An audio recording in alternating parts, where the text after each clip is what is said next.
is for lovers, but will there be respect from the drivers? We're getting ready to roll here. Ladies and gentlemen, at this time, we ask that you please rise as you are able and remove your hats as the James River High School Navy Junior ROTC presents our nation's colors. Here to perform today's invocation, please welcome Motor Racing Outreach Chaplain Nick Terry. Please join me in a moment of silence as we honor and remember the victims and their families affected by the tragedies in our great country over the last 7 days.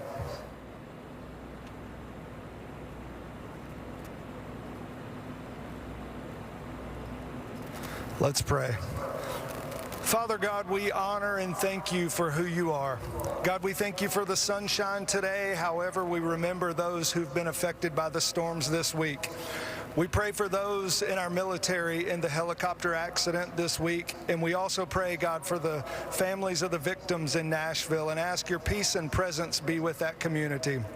We thank you for the men and women in uniform serving to protect us, both here at home and abroad. God, I pray over this race for each driver, their teams, safety workers, and officials. God, we're so grateful for this day that you've blessed us with. In Christ's name, amen. Here to perform our national anthem, please welcome from the United States Air Force Heritage of America Band, Technical Sergeant Melissa Lacour.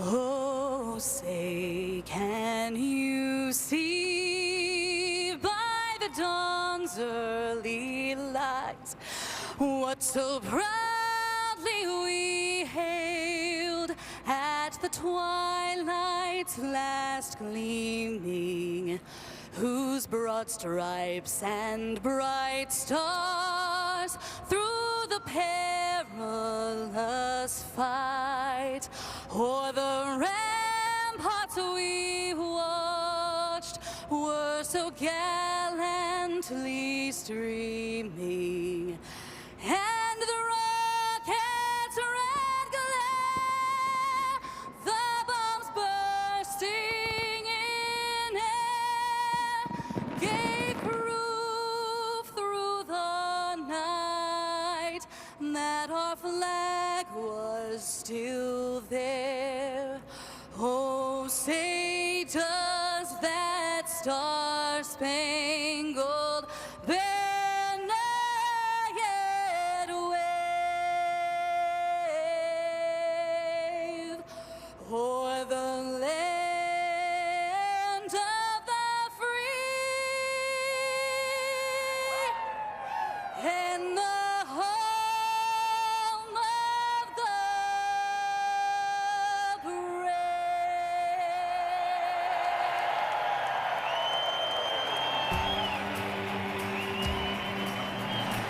Thanks for being a part of NASCAR on FS1. The race starts live in a moment. Enjoy the race, everybody. NASCAR on Fox welcomes you to Richmond Raceway and the Toyota Owners 400. 400 laps today on this 3/4 mile, which kicks off NASCAR Short Track Swing for Spring 2023. All in the states of Virginia and Tennessee. Richmond this week, we're on the dirt at the world's fastest 5/8 mile in Bristol, Tennessee. And then just down the road to Martinsville, Virginia, the half-mile paperclip to complete the short track swing. And we've got a new short track and road course package this year with a lower spoiler, less strakes on the bottom, so less downforce. And our hope, beginning at Phoenix with this package, is better racing. Clint Boyer, Larry McReynolds join me because this is the big strategy race, and he's our big strategy guy. I need him close by for today, so we're going to have some fun with this. Yeah, absolutely. Definitely. His old pencil better be sharp today, but for me in that driver's seat, awesome racetrack. I love this place. From the very first time I came into NASCAR, this was without a doubt my favorite racetrack. Hard to get a hold of, and especially on the throttle. Up off of forward, that thing needs to rotate so you can put that throttle down nice and straight and not spin those tires. Forward bite's going to be the name of a game today? Well, I've been studying downforce strategy and forward bite ever since we left the road course. But what to me is the biggest storyline coming in here? Joe Gibbs Racing. They have owned this 3/4 mile track, 18 wins, and 2 of those drivers, they have a combined 7 wins at this racetrack. But as we know, Mike and Clint, it's been a soft start to Joe Gibbs Racing. Yeah. Christopher Bell, he's the only one to win since last May in the last 10 months. Is this race where they can get things turned around? Yes. I'm going to answer that question right now. Be watching. Dad's answer is yes. The 20 car was really fast here. This is his type of racetrack, and that Denny Hamlin knows how to get an old Sunday afternoon cruise in. Well, the #1 stat here has always been fall off. What we mean by that is the first couple of laps on new tires compared to the lap times of the same car at 10, 20, 30 laps on. And what we're looking for is a lot of fall off, because that means you've got to work. You've got to drive these cars, and the crew chief is going to have to come up with some strategy to get you some tires in a hurry. Well, to be good on a long run, you probably have to give up a little bit of handling on the front run. In other words, be a little bit looser. Hard to hold on to that thing when you got them elbows up side by side, maybe even 3 wide on the restart. But those are so important. You got to be able to hold on to those positions, because we all know track position is so important. But more importantly, that baby needs to be good on lap 25. I got to be a salesman. I got to tell him, I know it's not driving good, but guess what? It's driving better than everybody else's right now. Well, you better hope it is. Well, no practice or qualifying yesterday, so we're kind of driving off into the great unknown. NASCAR did allow the teams to keep the tires they would have used to practice and apply them to their race allotment, so the teams will have 10 sets of Goodyears, including the set that's bolted onto the car right now. The drivers are strapped in, the cars, the fans are at the ready. So let's go trackside.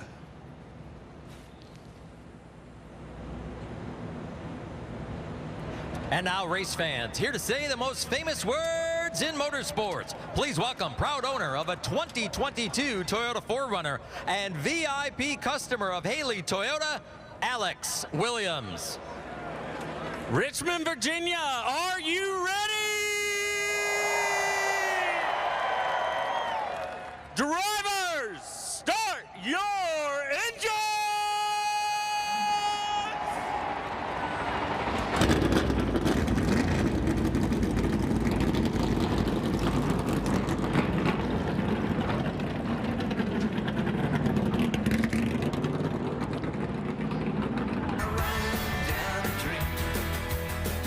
Yes, you saw that right. Dale Earnhardt really did sit on his door sill, his windowsill there, and reach out and wipe the windshield clean under caution one day. You're about to see anything here. It's Richmond. It's the 134th Cup race in the history of this track. Here's today's Toyota Owners 400 starting lineup. Alex Bowman with the points back in the Hendrick camp. He is the point leader, won this race in 2021. Kyle Busch, 6-time Richmond winner. Chevrolets fill the front row. William Byron nearly won this race last year, got beat on a strategy call. Ross Chastain led 80 laps here last fall and says this time he'd do things differently. Tyler Reddick won last week on the road course at Coda, and Austin Cindric coming off his second top 10 of the season. Chris Buescher from Texas won at Bristol last fall. He was third here last summer. Ricky Stenhouse Jr., the 23 Daytona 500 winner. Row 5, Kyle Larson won here in September 17. Kevin Harvick is a 4-time Richmond winner, including last August. Denny Hamlin in the 6th row, won this race last year, his 4th at Richmond. Martin Truex Jr. has won 3 of the last 7 here. That pair of Toyotas sits in row 6, and they will be a force today. Let's get old Denny on the hammer. All right. Here. How about you, Denny Hamlin? It's Boyer and the boys up in the Fox Sports booth. You got us? I got you. Man, we're home. I heard you talking about this. Did you ever think in a million years, growing up, watching races here with your dad, coming to this racetrack, that you'd come back as a favorite to this race, a 4-time winner here, as a driver, and as an owner coming off your first win, and I look over and see Michael Jordan sitting on top of the box as a partner? No, not really. It sounds kind of interesting now that you say it that way, but I wouldn't have imagined it for sure, but it always feels good coming to Richmond. I feel like this is one of the few tracks where, like, I feel I can make a difference. I can carry the car at times when it's not perfect, and I'm sure I'll have to do that today. Well, man, you've certainly made a big difference in this sport, and certainly that 11 car. Good luck out there today. I appreciate it. Thank you. Denny Hamlin rolls off 11th today. Today's race comes with a chance to win $5 grand of clinched cash for free on Fox Bet Super 6. Download the free app on your phone now and enter your 6 predictions for today's race. If your 6 picks are right, clinched cash are as good as yours. Download Fox Bet Super 6 and start playing for free. Let's get down to pit road and get late breaking stories there, beginning on your left, Jamie Little. Hello, Mike. Well, you know, when it comes to Kyle Busch and all the winning he's done in his career, when you look at paved short tracks, he hasn't found victory lane since 2019 at Bristol. Well, today, that could all change. When it comes to Richmond, he is the winningest driver here in the field with 6 wins. Now, keep in mind, he's got a brand new team with RCR, and they told me they brought a setup that is completely out of the box for them. They want to help their driver get to victory lane. And oh, by the way, he's starting on the front row for the first time this season. Regan Smith? Well, Jamie, another driver that you can't come to Richmond Raceway without mentioning is Kevin Harvick. The 4-time winner here, including the last time we were here in August, has been so good at this racetrack, and in particular on racetracks that have old, worn-out tires and pace falls off. Very similar to what we saw earlier this year at Phoenix. We expect the same thing today in Richmond in terms of that. No. And at that race, Kevin Harvick was extremely fast on old tires. The team told me their focus is not what's going on 10 laps into a run, but what he's saying 40 laps into a run, that is when they're going to be at their strongest. Let me see, older drivers on older tires. I sense a trend building here. Before we get started here in Richmond, it's time for Toyota Rev Up to Green.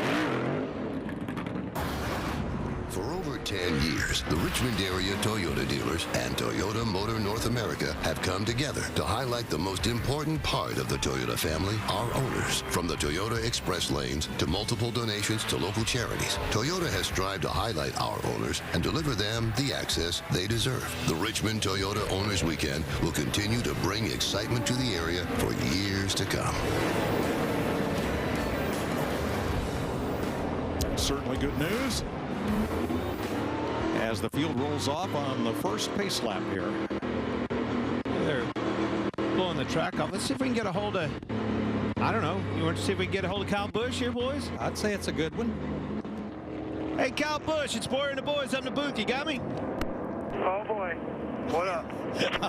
Well, I hope you're up. As a matter of fact, man, been an unbelievable start to this season for you. What a turnaround. Huge boost for RCR and everybody involved with this 8 already having a win. But what's on your mind here for this awesome racetrack today?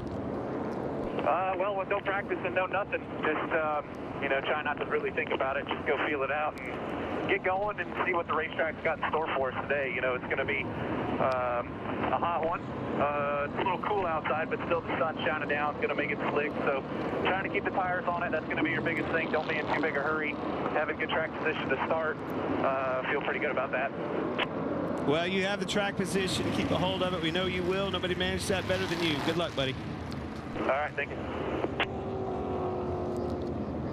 Kyle Busch on the front row. Let's take a look at today's race analysis, sponsored by Credit One Bank. Oh, yeah, there's a lot here. There you see it. 400 laps, 300 miles, stage 170 laps, stage 2, 160. The final stage, 170. Pit road, very important, 40 miles per hour. Do me a favor, Mike. Get rid of that fuel window. No way anybody will go that far. It's more about a tire window. 50 to 75 laps, depending on how you run those final 2 stages. And you saw it, a competition costing at lap 30. What I'm telling my driver, run it as hard as you can these first 30 laps where we can find out the fall off and what we've got in that race car. And I hope that computer did good. I hope you got me a good setup today. Those 30 laps are so important. I don't want to be going into that competition caution needing a bunch of adjustments. Beautiful day today. Track temp under full sun, 103 degrees. Temperature in the 50s all morning, up to 63, and it's going to keep getting warmer as this afternoon goes on. Warmer, slicker. They go hand in hand. Less grip. And our package plays into that as well. Right into that hand. I'm so excited to watch this package. I know they're simply less downforce. These cars should be slipping and sliding around longer, harder to manage that forward bite like you heard me talking about. Car getting out from underneath of you laterally. The balance of the car, not too loose in, not too loose off, not too tight in the middle. That's a hard thing to accomplish at a track like Richmond. Talked to the Goodyear rep this morning, and he says they do expect a significant amount of fall off in lap times as these tires wear and as these runs go on. So we will see different strategies. Larry will be laying those out as they appear, and we'll keep you up on that. Short track wins among active drivers. Kyle Busch leads the list, including 6 here. Denny Hamlin, Kevin Harvick. You know, Kyle Busch wasn't a factor looking back at these races last year, Larry, but man, that baby's changed. This opportunity for him, this 8 car is here, and I believe that he's going to be right there in the picture all day long. There were no young guns on that list. Yeah. No, veterans. Here's one of them, Martin Truex. Feels kind of weird. I don't know what's up with that. Weird in what way? When I turn to the left, sticky, kind of feeling a little bit stiff and sticky when I turn left. Obviously, nothing we can do right now. Think about this, though. No practice. And last year, it seemed to plague the Toyotas a lot. Different steering issues with this rack and pinion steering. These 2 pace laps are the only laps any of these Cup cars have turned this weekend. They've been rolled out of the garage, rolled through inspection, rolled up to the start line, and finally fired up. When we're watching as these guys are practicing their pit road speeds, this is the only time they have to do that. No practice, just like Larry mentioned. So important. You know, more than likely you're going to have a green flag pit stop, and that performance on pit road goes a long ways to winning this race. 5 onboard cameras today. Kevin Harvick, Denny Hamlin, Ryan Blaney, Chase Briscoe, Ty Gibbs. You know, Mike, you talked about the lower downforce aero package. We ran it at Phoenix. We ran it at Austin last week. And it's just simply less grip in the race car. 30% less grip. Martin Truex Jr., he has never, we talked to him in the pre-race, none of these drivers in this field, this is the least amount of downforce we've had since the late 90s. These drivers have never really driven this little bit of downforce. Well, Larry, that's on the driver's side of it, and it really takes me back. Listen to you talk about what I'm feeling in that race car. How about what you're seeing on the box? You know, watching and keeping an eye on that fall off in these tires is going to dictate when you pit and not. It's going to be a big deal today. It'll be a chess game all day long, especially in those stage 2 and stage 3.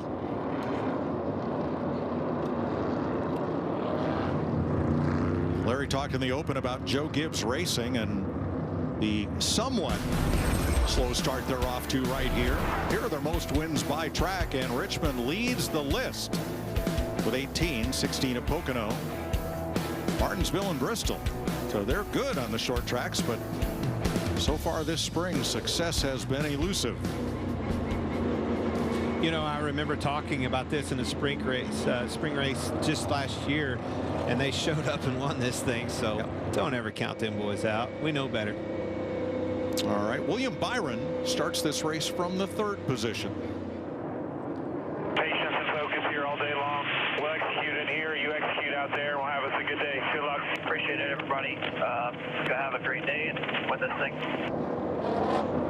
See his crew chief there, Brian Campy, the Hendrick crew chiefs, they all 4 still have 2 more weeks to serve on that suspension. That's right. The NASCAR Appeals Board this week upheld the fine, upheld the crew chief suspensions, but they returned the points that had been deducted to the 4 Hendrick cars for those hood louver violations. That was on appeal. Tell you how big a difference it made. They're on the pole. Well, yes, NASCAR and the team issued statements. The Hendrick team very happy at the outcome of the appeal. NASCAR, not so much.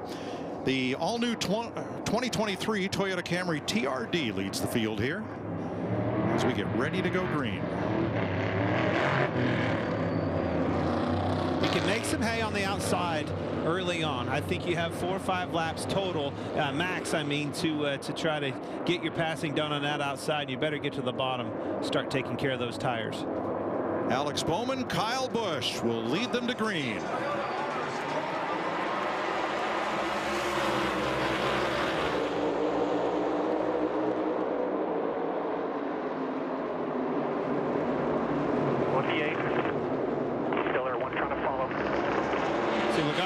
On the outside, LaJoie got loose underneath of him and got him in the wall a little bit, trying to go 3 wide.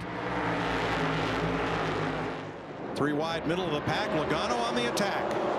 Hey, what, that car stuck pretty good up there in that 3rd group through 3 and 4, talking about Logano in the 22. Pretty risky early. The one that didn't stick very good was LaJoie underneath of him.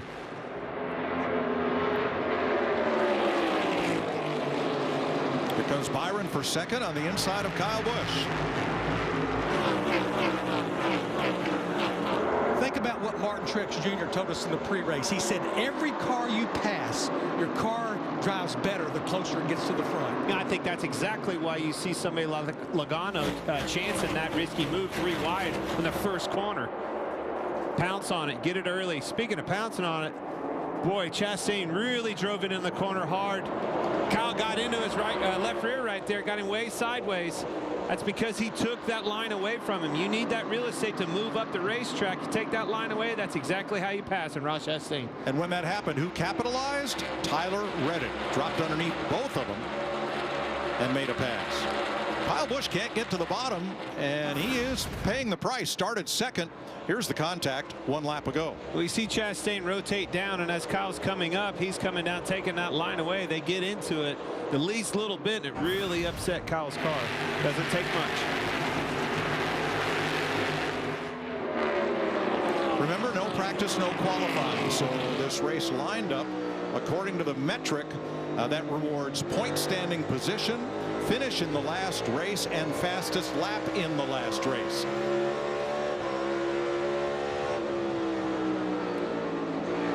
You know, Clint, I've seen this at this racetrack before, especially in the early going. I've been watching Kyle Busch in that 8 car. He runs right around the bottom in 1 and 2, but then he moves up a lane. Now, he ran the bottom that time in 3 and 4, but he'd been moving up a lane just in 3 and 4. I think he was chasing the handling on his race car. The car didn't take off well. Again, no practice.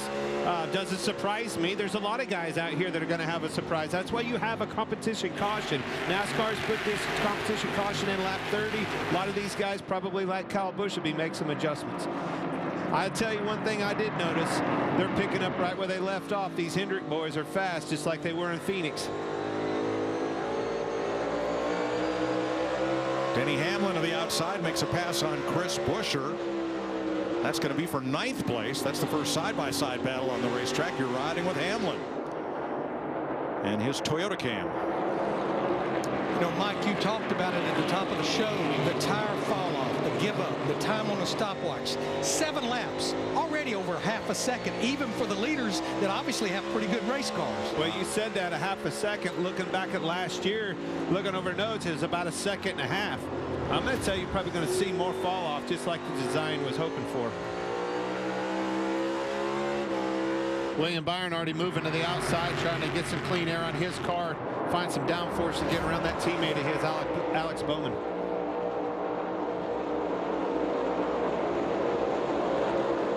William Byron's been so fast this year. It's really kind of been a 2-horse race on these short tracks between him and his teammate, the other teammate, Kyle Larson.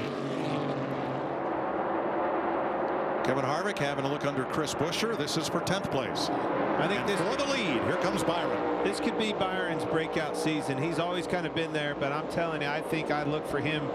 I've already said it. I know it's bold, but I think he wins 6 to 8 races this year. His development has been very interesting to watch. We were pitted right next to him running Legends cars. He and my son and others there in the garage at Charlotte Motor Speedway Tuesday nights. And I don't think William learned a whole lot racing Legends cars because he was always the fastest qualifier. He always started out front, and in a whole season he didn't have many cars to pass, and that kind of stayed with him through the K&N series and to the Truck series. So he's been kind of late developing racecraft, but boy, he has done a heck of a job with it. He led 122 laps of this race last year and finished 3rd. William Byron out front after 12 laps in Richmond. On FS1. Today's aerial coverage provided by Goodyear, powering the race from green to checkered flag and every mile in between. Goodyear, more driven. Tell you what, this Stenhouse has found a groove on the outside. Way on the outside. Just drove back by Kyle Larson and... Well, this was earlier. This was earlier, trying to pass him on the bottom. That didn't work out. Moved to the outside. He not only passed him back, Kyle Larson, he's passed Austin Cindric as well. And 1 lap later, this. All right, there's the track limits. They found it. Now he's putting it to use. And 1 lap later. Out of my way. Coming through. But he is running. It is the oddest looking groove at both ends, Clint, like you pointed out. But his lap times, I mean, he just keeps clicking them off here. Yeah, he's a 10/10 and a half faster than the field right now, other than Byron in the lead. And since he's done that, Briscoe, Jones, Gregson, and others have followed him up there, up into that super high groove. Jamie? Well, you guys were talking about William Byron and how good he's gotten on short tracks. Remember, last year he had the best short track average of 5th with a win at Martinsville, almost 1 year at Richmond, and to say that was a heartbreak would be an understatement. Right now, though, he says his car is pretty good, as you can imagine, under braking, just a little bit loose. Regan? Well, Jamie, Denny Hamlin, who won this race 1 year ago, started 11th. He's up there, or currently in 10th right now as he's battling. That race car has a lot of turn right now. In fact, too much turn. He is loose off the corners, something every crew chief wants to hear. But Chris Gabehart told me this morning he would have to be very careful not to over-adjust early on. He expects this track to go through some very big changes. Yeah, I mean, because the challenge that the crew chief has, if you fix the exit of the corner, you're going to hurt the turning in the middle. In the perfect world, you leave the center alone and just help the exit, which is a tough challenge. Well, we have 3 grooves. We even have a 4th groove. Austin Cindric, up in 3 and 4 on the last lap, was up within inches of the wall. And he's found a place that works for him. And Briscoe, I think, just got into the wall between 1 and 2. I think the package plays a big role into that moving up. We haven't seen cars really making any hay over the last few years that high, Larry. Looking for grip wherever I can find a little bit of grip. Trying to make that track a little bit bigger too. Gets a huge run off of 2. I've noticed a massive difference in Stenhouse's speed off of 2 rather than somebody running on the bottom. And I love all this experimentation, and it really comes at no cost. And nobody's really in danger of going a lap down, and everyone knows we're going to have the competition caution in just 4 more laps. Well, it's been my experience over the years. If you run that outside, it's like a cheese grater, and you can find some speed there for a few laps, but then it really over abuses the tires and you pay the price on the long run. Good point there, Mike. With a stage break coming at the end of or a competition caution, you don't really have to worry about that. Eric Almirola started deep in the field, 32nd, because of his finishes so far this year, and he's picked up 9 spots. Had him on hub, and I said, Eric, I just want to give you a hug. You just need a hug from somebody. It can only go up, and it's gonna get better. Absolutely. All right, 3 laps to the competition yellow. Jamie Mack. Yeah, one thing about seeing Stenhouse and Christopher Bell running up so high, in the past we've seen guys be able to do that, but you mentioned, you know, if you think it's a long run, it's a big risk that you take. Do you use up too much tire being up top? But so far, both of those guys have been able to hang on really well.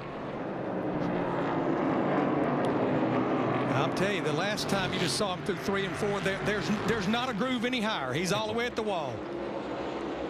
So the competition caution will fly in approximately 1 more lap because of no practice or qualifying. This is the first time cars have been on track all weekend in the Cup Series. There's some audio from Ross Chastain running 2nd. 2 rounds of front brake, started 2 to the rear. It was too much. Should have just left it 0. Just made the signal loose everywhere. The tightest in the center, but it turns anytime I ask it to.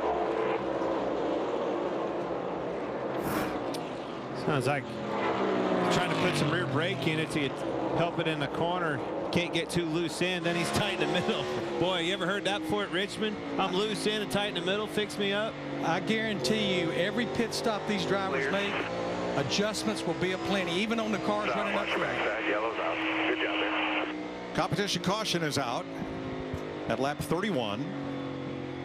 William Byron has led 21 of the 31 laps. Pole sitter Alex Bowman 8 laps, and Kyle Busch has led 1.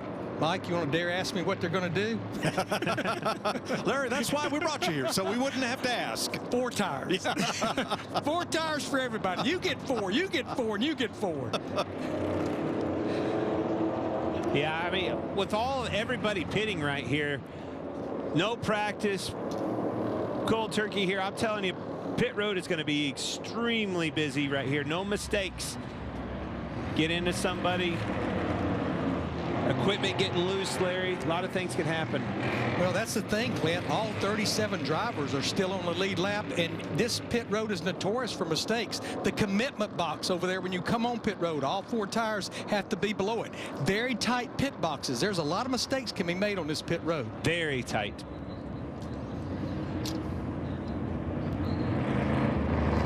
Yeah, and then it's the fact that it's on a curve, you know, trying to make that pit road speed all the way around there, matching the curves, not one, but both curves, down in 4, and then you see the other one around the bend in 1. Very tricky pit road. On the good side, the pit boxes are very wide, and pit road itself is very wide. In just 2 weeks, real football for real fans is back. The USFL season opening kickoff weekend starts the new season April 15th and 16th. Catch all the action on Fox, NBC, and FS1. Yeah, Mike, that's what's the difficult thing about these boxes, though. You said they're very wide. Yeah, they are, but they're also very, very short. Yes. And that's the hardest part. I would rather have a narrow, long one than a wide, short one. It makes it very hard to get in with these cars that don't really turn sharp anyway, get pointed for an exit out. William Byron leads everybody onto pit road for 4 tires and fuel. Regan. Well, Tyler Reddick, your winner from 1 week ago. That car today is loose right now for him. In fact, a 5 out of 10 on the number scale loose. And the one car, Ross Chastain, actually started off a little bit tight, but it got looser as the run went on, and he felt like he was burning the rears off. Jamie?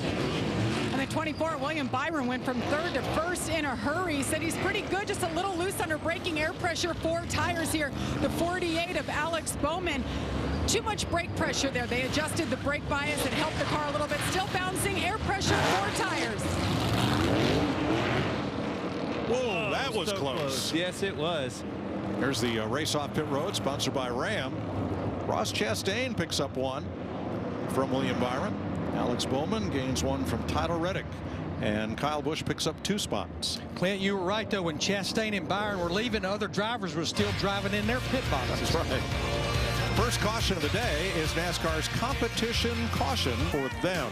It's not a sunny day for Ricky Stenhouse. He pitted from 5th with a fluid leak. They had the hood up for a long time and now put it down and send him back out. Michael Jordan in the house for 23-11. His partner Denny Hamlin will start at the tail end of the line. Too fast exiting pit road. First speeding penalty of the year for Hamlin. Oh no. He had 6 last year, and Stenhouse behind the wall. Also Todd Gilliland, equipment interference on pit road. He will start in the back, and Anthony Alfredo just made a 2nd pit stop in this caution, so he'll start out back, and we will restart this time. Major setback for Stenhouse, having such a strong run, capitalizing on that good track position, good start that he had. Man, he had a good day going. You see the results of the choose upper left, and here they come to the Geico restart zone. We'll try to race to lap 70, the end of stage 1.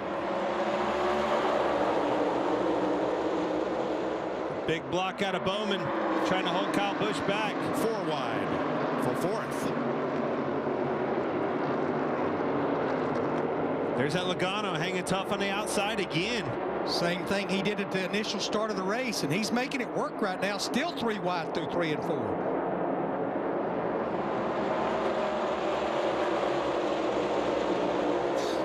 Bowman and Larson teammates side by side for 4th. Logano looking in from the inside now.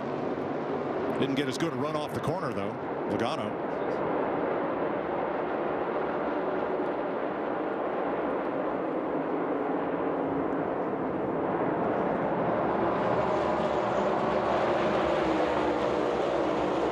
Comes Larson on the outside of his teammate Bowman. Bowman didn't really take off good on the initial start either.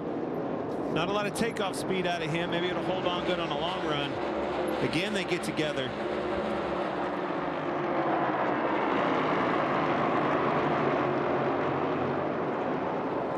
Daniel Suarez around the outside of Kyle Busch, and here comes Keselowski.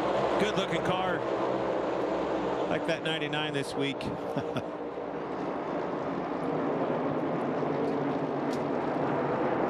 Logano keeps marching to the front. He's up to 5th now. And Bowman just cannot get settled in. And here comes Harvick to the inside.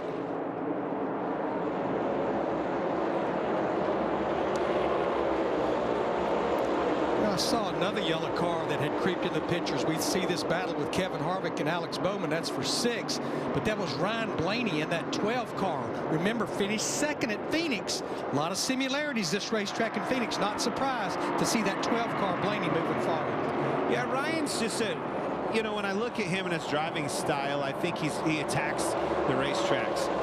Sometimes I think possibly, you know, you never can fault him for getting everything out of the car. He always does that. But maybe on a track like this Sunday afternoon drive, the way we were talking about on these long runs, need to find a way to settle in, save some tire for the end of this thing, because he always has that up front speed. Denny Hamlin's got a lot of work to do. He's passed 2 cars since the restart, and this was said about the speeding penalty. Hey, Lambert, you didn't call all green. I definitely need that mark. All right, your first several sections were 43, 6s, and 7s. Oh, middle you saw it. Yes. Turn 1, hard in the wall. Couldn't have seen it any better. It was off the front bumper of the guy we were riding with and listening to. And J.J. Ailey got the worst end of that one, and we're back under caution for the 2nd time.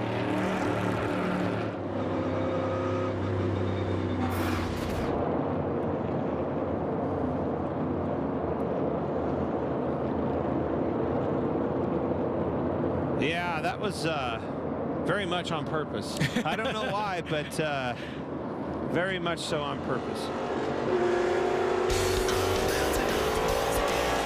Under caution, Denny Hamlin into J.J. Ailey.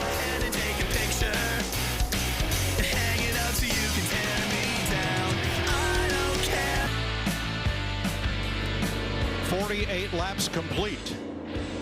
In Richmond, we had a competition caution at lap 30. We've just had the 2nd one as Denny Hamlin sent J.J. Ailey to the wall, and that 15 car hit the wall rear end first, and as we all discussed during break, the back of that car folded up as intended with the 2023 modifications to the rear clip, so that would be more of a crush zone and that rear end less durable.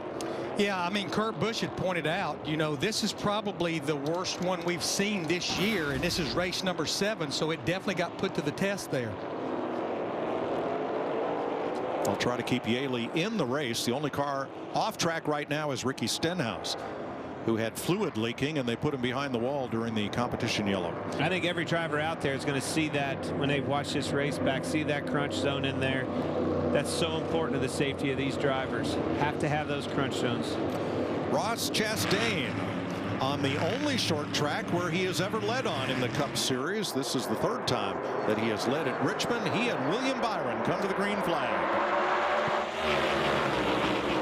Well, Kyle Larson in that 5 all the way to the apron trying to get by, and that's going to let Byron get by on the outside of Chastain. And here comes Harvick on the inside with a launch.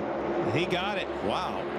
Poked it in, tried to fill that gap. Chastain was trying to block, couldn't get down. Well, we're back to that 2-horse battle I was talking about. Just one is a horse of a different color. Unbelievable. Yeah. These two have been battling each other at the front of this field of a NASCAR race. What is it, 4 races now? Same song, 2nd verse, pretty much, but don't keep your eye off that. Take your eye off that car on the inside back there beside Chastain. Kevin Harvick, that 4. He just keeps coming forward the more we go. To your point, Larry, this is probably as far forward as he's been this early in a long time. Now, what's going on here? We had about a dozen cars that pitted for 4 fresh tires, and a lot of these cars are in this group right here, overtaking cars, even though there were only 6 laps on their tires. Gosh, Larry, you only have 10 sets. Smoke them while you got them, man. Especially if your car's not driving good. Right. 2 Fords, Logano outside of Keselowski. for 7th place. I'm with you there, Larry, but it's almost like at this point in the race where they didn't have very many laps on their tires anyway, you almost can't utilize the goodie out of having that opportunity. Now, it's foolish to get to the end of the race and be sitting there with 2 or 3 extra sets, but if a caution comes out at the end of that thing, if you had them in your back pocket, you might be able to utilize that opportunity better later on. First side-by-side battle, Christopher Bell down on the inside of Ryan Blaney. They're battling for 9th.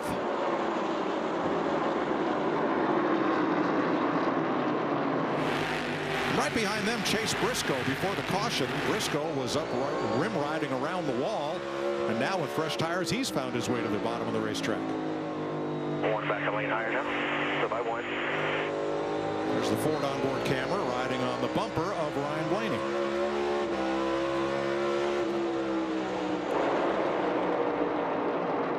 Chris Buescher to the inside of Austin Dillon. And there are the 2 Toyotas, Hamlin and Truex, trying to gain some ground from 17th. And right now, Martin Truex Jr. in the 19, he's the highest running driver that pitted on that last caution. Ryan Preece to Hamlin's inside. And we've got some Truex radio for you. Anything that we can do is going to require us going to the back of the field, which is dead lost. It's good to live with it, but it's not good. I don't know how you can't feel it like when you guys are working on the cars. You just sit here and wiggle the wheel to try to take out the play, and you can feel how tight it is. Talking about that steering again, still struggling with it. He knew as soon as he got in that car and started warming his tires up on the parade laps, he was in trouble. Fighting it out there, not liking what he feels in the steering.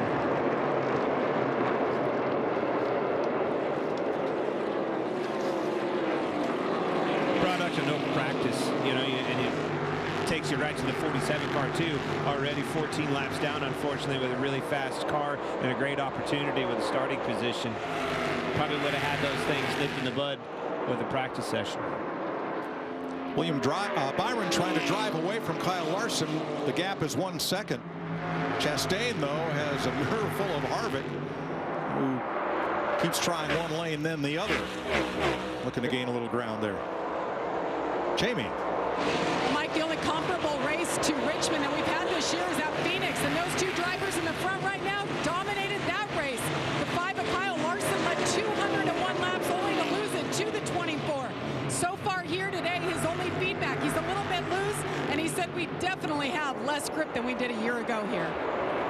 Well, that was the goal, right? Less grip and more fall off on the stopwatch, no doubt. Look at that rear blade, that rear spoiler. It's only 2 inches high. That just can't create a whole lot of rear downforce. Yeah, I mean, they took rear and front downforce away, but there is a little bit of a shift to the front. It took more rear away than the front. 8 to go here. Think about your brake knob if you need it. And that's the brake bias. You can adjust front to rear. That's pretty much the only adjustment you've got inside that race car.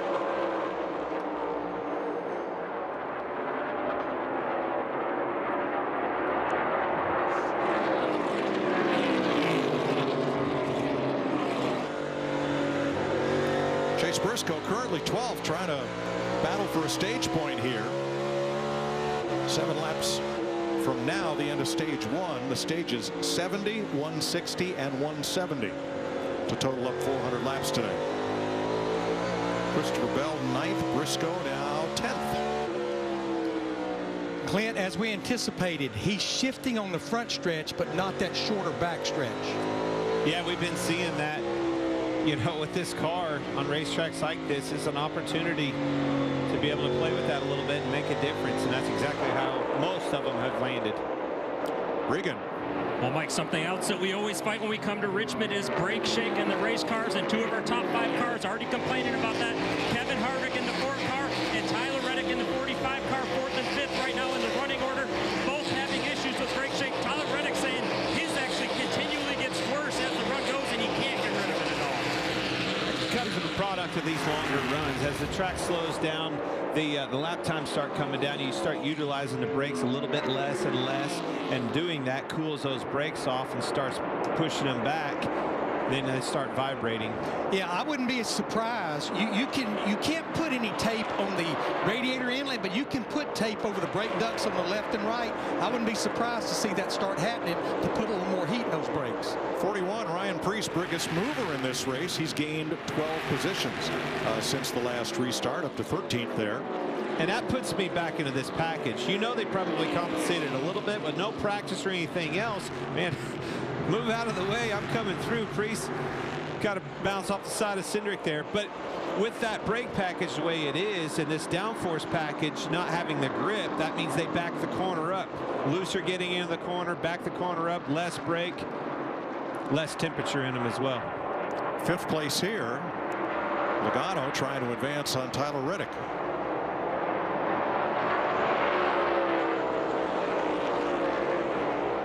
2 to go, stage 1. Every point matters. Does it right now. You get down to that end of the year when the money's on the line, and holy cow, does it make a difference. There's the tire fall off for William Byron. 1.2 seconds from the start of the run to here at lap 68. Yeah, that's 28 laps. They're going to probably need to go double that, even if they split those next 2 stages in thirds.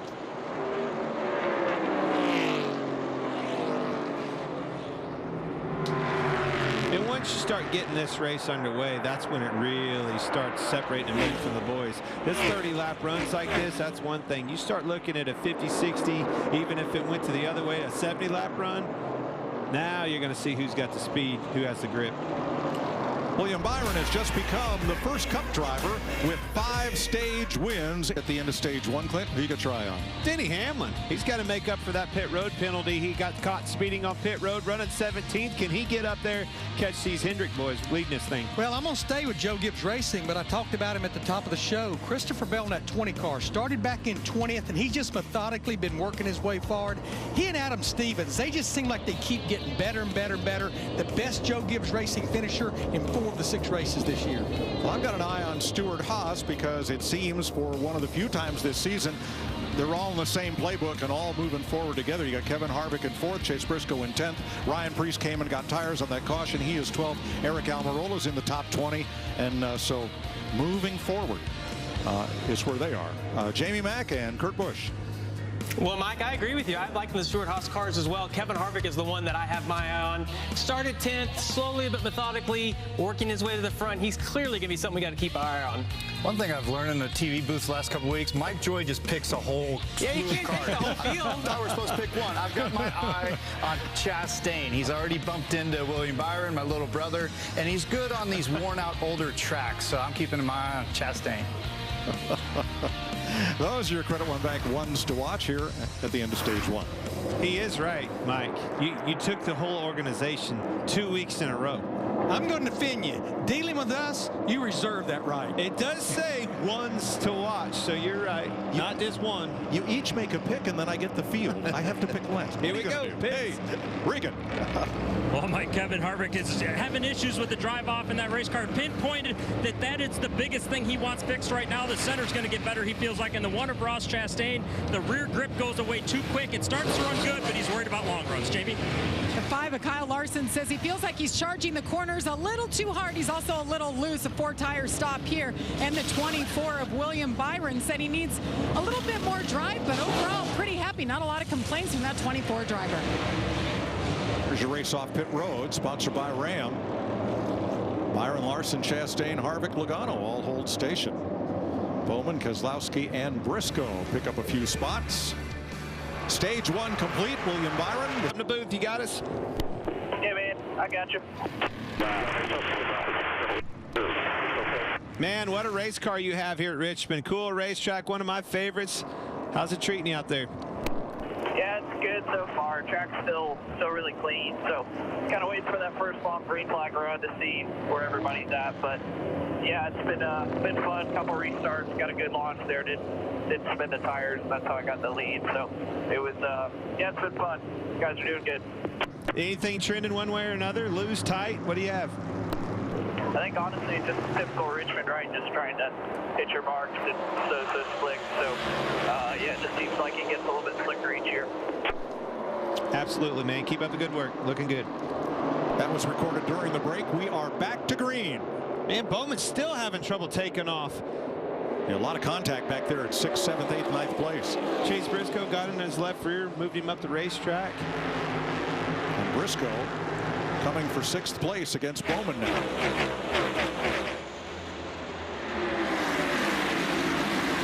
I like what you said there, Mike, and I think you were spot on in the ones to watch, especially with that Stuart Haas camp. Briscoe being up there matching his teammate. You know, the last few weeks, it's only been the Ford, or the 4 out of that camp that's shining. Good to see Briscoe up there having a good day. Ryan Blaney, who finished 11th in the stage, was too fast exiting pit road, had to restart in the back, and so did A.J. Allmendinger for speeding. These guys on these restarts, I mean, they know they have to get all they can, and they're not bashful at all about being 3 wide. Well, it's almost a good opportunity, right? When they're 3 wide, and even if you're following them, you have to be able to take advantage of this closeness to the action right now. You see Ty Gibbs loose on the bottom. Watch the momentum on the top. Here comes Priest. Take advantage of that. You see a guy slip up, you have to pounce on it.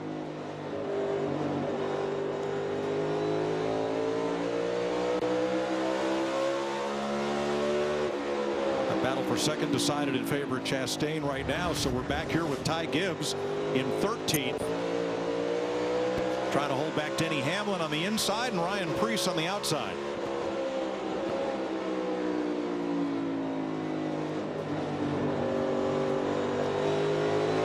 You know, looking at Denny Hamlin, that 11 car, with this many cars on the lead lap, that's actually a pretty nice recovery in a very short time to make his way back to 15th. Hear him throttling that thing, trying to keep it off of Priest on his outside. He's going to repay the favor. All right, I'll put you in that same scenario. Got to his outside. Now listen, now Priest is going to have trouble. He's going to have to lift. Priest had to lift in turn 2. Ty Gibbs didn't get off the corner well. I would think to make the moves early in these runs, you would want to be on the outside. You can hold his line, take it away from him on an exit, and make that pass. Once things get spread out, you know, and it's onesie twosies, then you can kind of pick him off the bottom. But those bottom passes usually take a lap or two. That's nothing that you just can complete in one corner or the other. Joey Logano coming after Kevin Harvick for 4th. Here's Paul Wolf, the crew chief for Joey Logano. Jamie, it looks like they just keep making that car better every stop. That's exactly right, Larry, and I'm looking at him. He's up 14 spots since the start of the race, and I talked to his crew chief, Paul Wolf, before the start of the race. He said last year here at Richmond overall, we were down on speed, and he said, we've got a win in the bag. This track is in the playoffs. Let's roll the dice. Let's try a new setup. So they brought something completely different from his teammates, and it's working. And to your point, Larry, they've been adjusting each stop, and they're getting better. Actually talked to Paul Wolf, his crew chief, middle of the week. He said, Larry, we've got the speedway stuff down. 2nd at Daytona, 1 Atlanta. It's the other tracks we have to get better at. 5. See Larson try him on the outside of 3 and 4. Did not work. Chastain gave him the bottom in 1 and 2. That's not where he wants to be. See, he takes that real estate away on exit and is keeping him behind him. He's getting frustrated here. You might see him put the bumper to him. Yeah, because while that's going on, that yellow dot in the rearview mirror called Joey Logano's getting bigger and bigger. And that's what builds that frustration. You know, sitting there hounding this guy, wearing out his rear bumper, all the while everybody keeps getting bigger in your rearview mirror. It's time to go. Made a good move to the outside. Next corner, he moves up and blocks him. 89 complete. William Byron has won 5 of the 6 races in which he has led at least this many laps. The only loss on that list right here last April.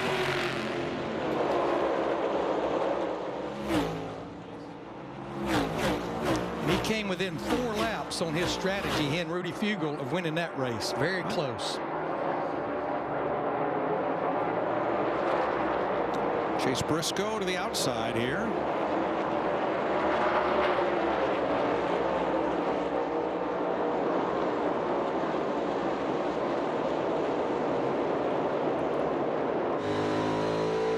Reddick clears him. Larry, this stage is more than twice as long as stage 1. So what do you expect here? Yeah, we went back racing, Mike, at lap 79. That's 151 laps to go. What I'm seeing on fall off and what we learned last year, I anticipate they're going to split this stage in third. Now, cautions will change that strategy, but we're going to go 50, 50, and 50. That'll be pitting about lap 130 and about lap 180. Okay. Why don't you reach down there and ask Michael what he'd do on that strategy? He's on that box. That guy likes to win. Why don't we ask the fans which of these drivers are going to have the best finish at the end of the race? That's one of Clint's Super 6 questions. Harvick, Larson, Busch, Hamlin, Truex, or Logano? There are no easy choices here. Not on that one. Free to play, folks. Fox Bet Super 6 app. Get on that app, put them picks in, come get my money. $5,000 on the line this weekend. It's always fun to see everybody interacting on social media with that. Pretty tough. What do you think, Larry? Oh, around goes Josh Berry. Right here at the start-finish line. These cautions are getting interesting, Larry. Yes, they are. Yes, they are. That'll be number 4 for Berry going around. Takes me back to those guys that took those tires early in this race.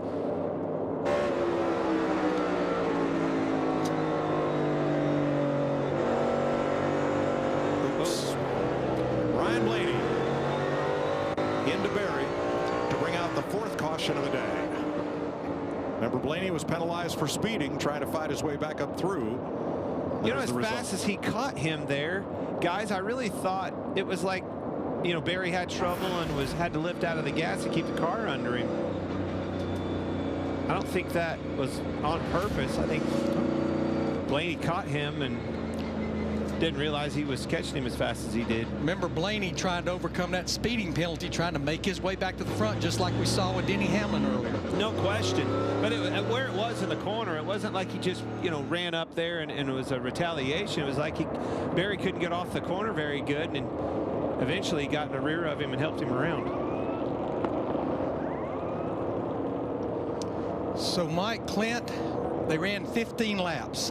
I feel like you've got to come pit and take 4 tires, because if you don't, and we do get that long green run, they are going to absolutely eat your lunch. 15 laps is a lot of laps on tires here.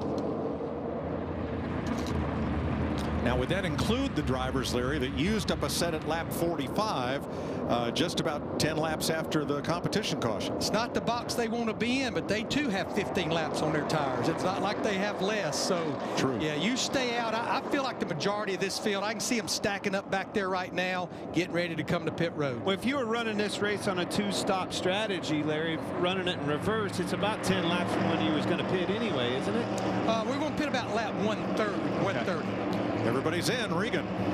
Like the last run, Kevin Harvick needed to drive off with that car. This time, though, he needs turn in the center, struggling to roll the middle of the corners. And the one car of Ross Chastain, that change was not good for him that they made. He lost rear grip at the start. They're going to go back on it and try something else. Jamie? Third set of sticker tires going on for the 5 of Kyle Larson. No adjustments here. Same for William Byron. Just 4 tires, little air pressure and fuel. Still 35 cars on the lead lap.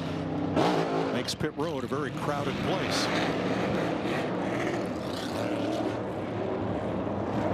Byron out first. Larson picks up a spot, and Alex Bowman picks up 3. No Kevin Harvick on that list. Really a lot of trouble on that stop. Caution out, Ryan Blaney into Josh Berry coming off turn 4. I had to pit for a second time for the same reason. Kevin Harvick had a slow stop. Watch the tire changer.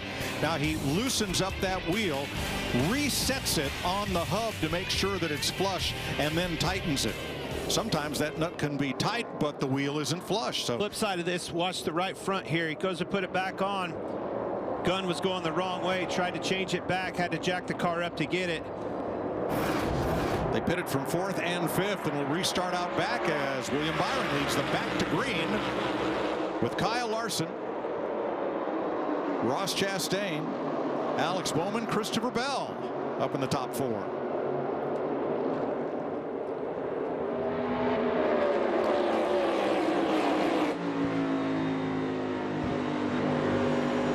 Reddick on on the outside, Briscoe on the bottom. Ty Gibbs the meat in that sandwich. Bottom of 3. Bottom of 3. And Denny Hamlin trying to move up on the inside as they're 3 abreast.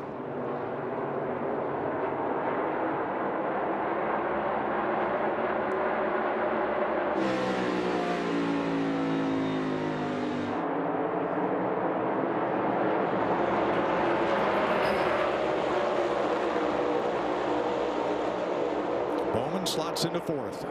There's your guy, Larry. Christopher Bell just keeps getting a little bit closer to the front. Closer he gets, the better air that car has on it, better that baby's going to handle.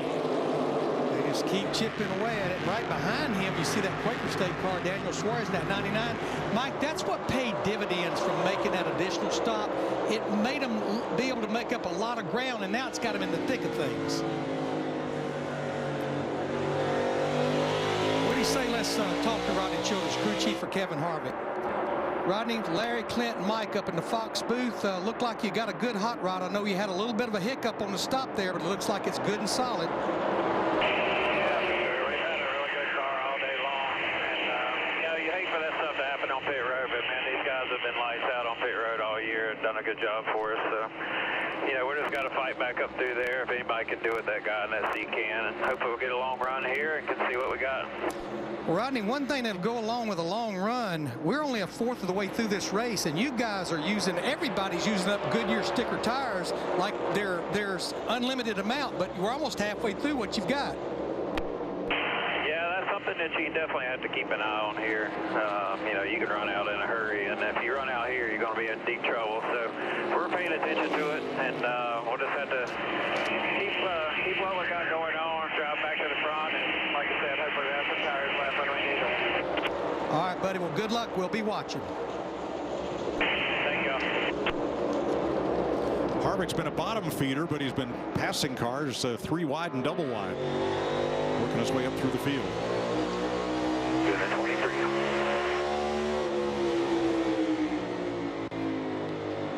Right rear, still there, still hanging, still there, door. Worst thing you can hear as a race car driver, on your right rear still hanging. Just go away already. You want to hear clean, clear. Still not clear on the 2. Finally. Clear, clear. There it is. And Harvick moves up to a hard-fought 14th. Well, Mike, what do you think? Let's do our subway right combination. In fact, we just chalked to Rodney Childers. He and Kevin Harvick. 2023 is their 10th season together. That's the longest driver crew chief relationship in the Cup Series. They've won 37 races together in the 2014 Cup Series Championship. Their last win was right here at Richmond last August. They finished second to Denny Hamlin a year ago. Their last 9 Richmond races, they have finished 8th or better, including 5 top 5s. I would say those numbers could certainly be the subway right combination for Kevin and Rodney to get that first win of the year in Kevin's final season. That's a subway right combination. You heard Rodney say, you know, how lights out his pit crew had been as he called it, and they have. Second in the rankings on pit road, one of the best on pit road. Even they make mistakes every now and then. Maybe they'll have an opportunity to make that up later in the race. 11th place. Denny Hamlin on teammate rookie Ty Gibbs.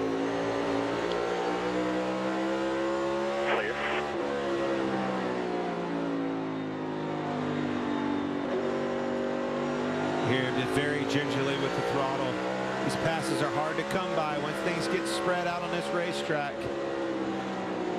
It takes laps to make these passes sometimes.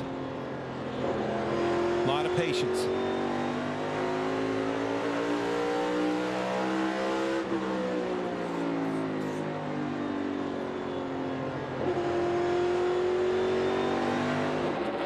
Moving to 7th place, Daniel Suarez. Between Brad Keselowski and Martin Truex behind him. Get to the yellow line a little earlier than you do into 1, about a car length, maybe 2. Getting to the line just a little bit earlier means he's got a pretty big arc. If you can afford to do that, that's the name of the game. It helps you get the thing rotated, get pointed better off a 2, like a big wide arc. But if the car's loose getting in, the first thing you do is try to cut that corner off a little bit, straighten your entry up, keep the car underneath of you, keep that rear end from trying to pass the front. 115 laps complete in Richmond. William Byron, Kyle Larson in command. Governor, there is their current driver, Harrison Burton, in 22nd place. The Woods have 2 wins here. 1960 with Speedy Thompson and 1986 with Kyle Petty. It's Kyle's very first win, I think, first career win. Kyle Larson hunting the lead from his Hendrick teammate, William Byron. They have 2.5 seconds on the field right now. Yeah, over the last few laps, Kyle Larson has been about a 10th faster than his teammate. He's going to get to the outside here, right on the front straightaway. See if he can get it on the outside going through 1 and 2.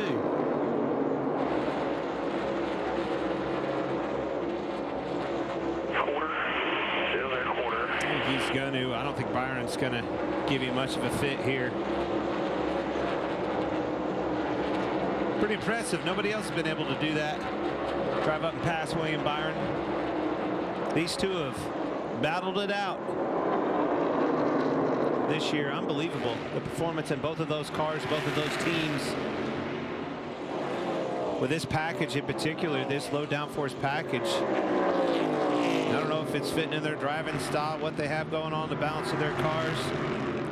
Thank God we've got the fact that it's not the louvers. We know that. Tired of that conversation. It's over. Right. It's still the same. Here's some 2014 audio. Last overall grip with these tires. Pretty tight. Center 1 and 2. Drive isn't as good as the last run. Probably rushing throttle because it's tight. Less overall grip on these tires, not as good a drive off. And let me clarify something we said earlier about this appeal, saying NASCAR was not pleased with the result. They were pleased that the appeals board upheld that the parts that were on those cars did not meet spec and that there was a penalty. Their disappointment was in that their most persuasive penalty, taking points away from these teams, was not upheld. My disappointment, it's either a penalty or it's not a penalty. There's no in between the way the rule is written. And more to come. The Collick penalty be held, I believe, this week, and also Denny Hamlin has one under appeal of a different sort. You know, I want to go back to something Jamie Little reported about Joey Logano and making adjustments on that car. And that's very possibly what has happened to William Byron in that 24 car. You keep trying to make it better. You keep trying to make it better.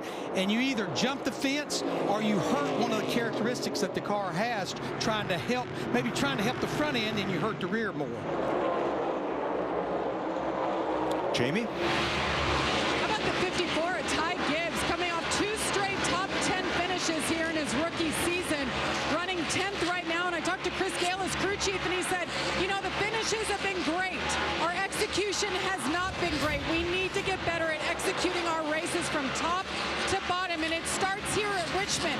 Remember, Ty won an Xfinity race here last year. They felt like they would be pretty good, and so far execution has been good, and their changes have certainly been good to the 54 guys. You know, Mike, people ask me all the time headed into the season and expectations of a rookie in the Cup Series, and I say run all the laps, because you know the longest distance between 2 points is between the Xfinity garage and the Cup garage. There's Ty Gibbs on that list of Xfinity fastest laps. In fact, the first 3 are all Toyotas: Bell, Truex, and Gibbs. Well, Gibbs was rash and kind of brash in winning that Xfinity championship last year. But you're right, he is making a believer out of people as a rookie in the Cup season. He's done a very good job in this early season. Starting to pick up lap traffic for the first time with these leaders. It's been interesting who can get through these lappers the best and who has that maneuverability in their race car.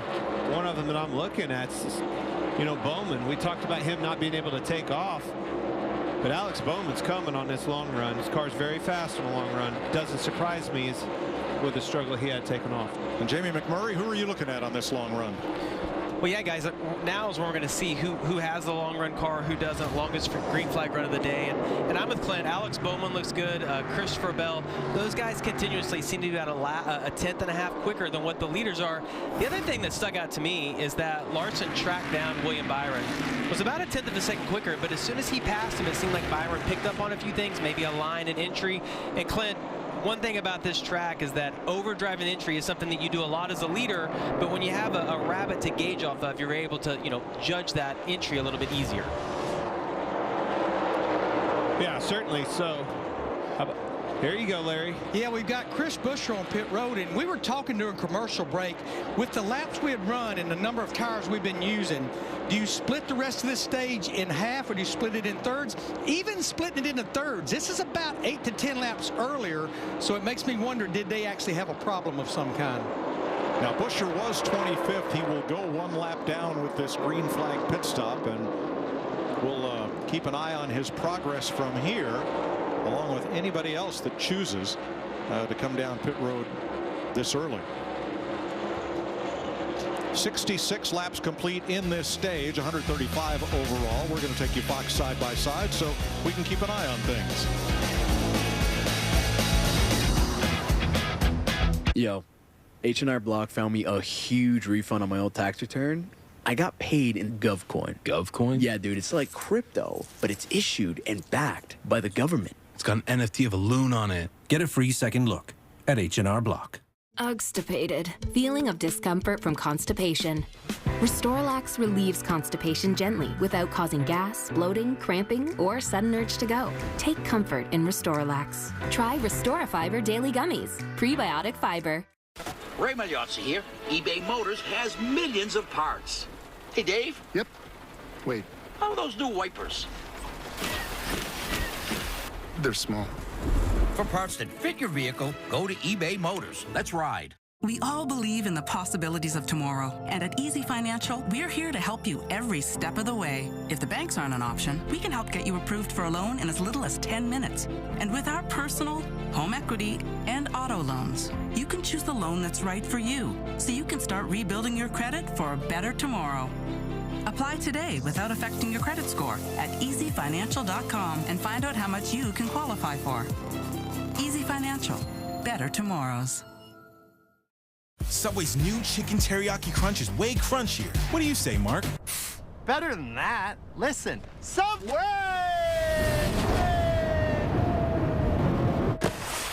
Crunchier. Only at Subway, in-store or on the app. All right, Spanky, fire it up. Let's get the year started. Drivers, start your engine! Green. Slow contact with the race leader.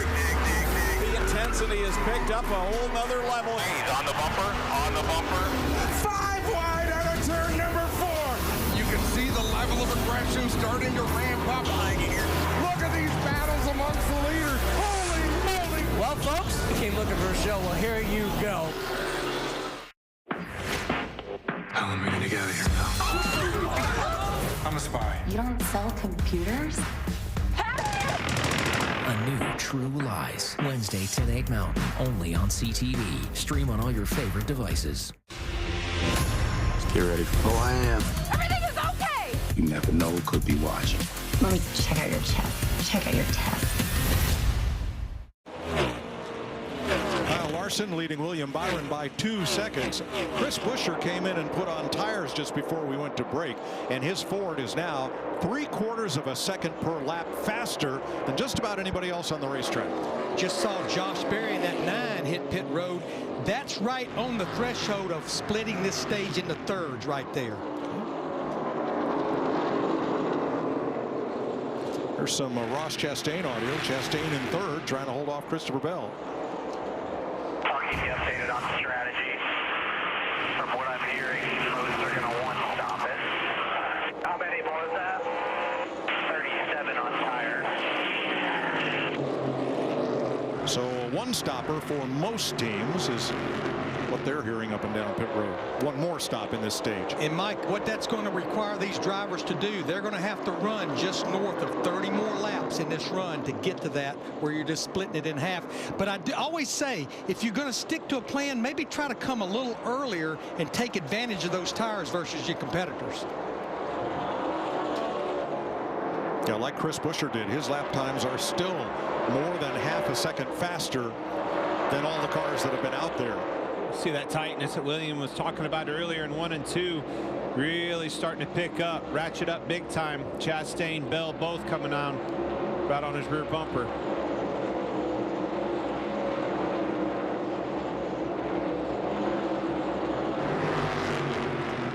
Christopher Bell sees an opening on the inside there, and he might be able to trap the one behind Allmendinger. Yes. Balance is such a difficult thing here. I would actually rather be just a tick loose than tight here. When you're tight, you're dead in the water, especially on that tight exit of 2. You have to wait so long on the throttle to get on it, let the car rotate where you can pick up the gas. Chastain found room underneath Allmendinger and holds off Bell for the moment. That'll bring Alex Bowman closer to them, the 5th place car. 2nd through 5th, less than a second.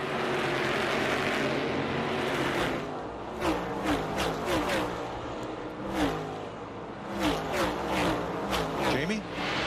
99 to Daniel Suarez has a new paint scheme, a new sponsor this weekend, but he has had his hands full. He just can't get down to the bottom of the track. You see him trying right there, trying to keep the left side tires on the paint, but he's got a bigger issue. He said he's got a vibration in the brakes. He thinks it's the rotor, so he's just trying to hang on. Want some more adjustments coming here soon. Yeah, there's not a lot of adjustments you can do to get rid of that problem right there. Again, maybe put some tape on the brake ducts to try to put some more heat in them.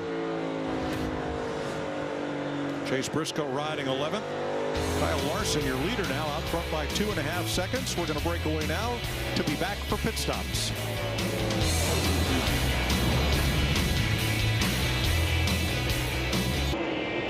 .156 laps complete in the Toyota Owners 400 from Richmond on FS1. Here's your aerial coverage provided by Goodyear, powering every lap, every mile, and every victory on the road ahead. Goodyear, more driven. Kyle Larson, your leader, 3 seconds ahead of William Byron. Here are the marching ants through GPS technology to especially help the fellows back in the studio keep track of the race. And in the production truck, we just saw Tyler Reddick on pit road, Larry. Yeah, this is, the window is opening. You see Truex in the 19 there. This is making it that one-stop race right there. One stop during this stage. You're nailing it. Here they all come. Truex, Kyle Busch is on the way. Regan. Mike Martin Truex still fighting with that steering issue as he has been all day long. Race car as it's handling, too loose, too in and off of the corners right now. Jamie. We see Kyle Busch in the 8 making his way down. He's like, on takeoff, I feel like, all right, we got it. We're where we need to be. And then it just gets numb and it falls off. So more changes here. Air pressure for Kyle Busch. And you see the chassis adjustment there. Christopher Bell getting 4. Comes Kyle Larson 5. He's our leader. He could not sit out there and watch these guys come in and get these 4 fresh tires. Chastain as well. Back to Regan. Ross Chastain, this whole run has been managing his rear tires. It's been an issue for them all day long. He's trying to fix it from the driver's seat and keep those tires underneath him better. Jamie? Kyle Larson been pretty good here. No complaints on the 5 car. Just 4 tires here. William Byron, same thing. Oh, in contact. Kyle Larson in the 5.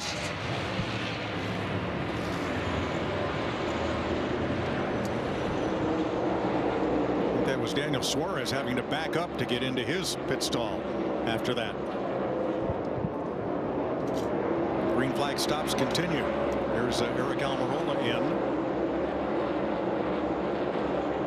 Eric Jones, Justin Haley finishing up. Cody Ware, Austin Cindric to pit road.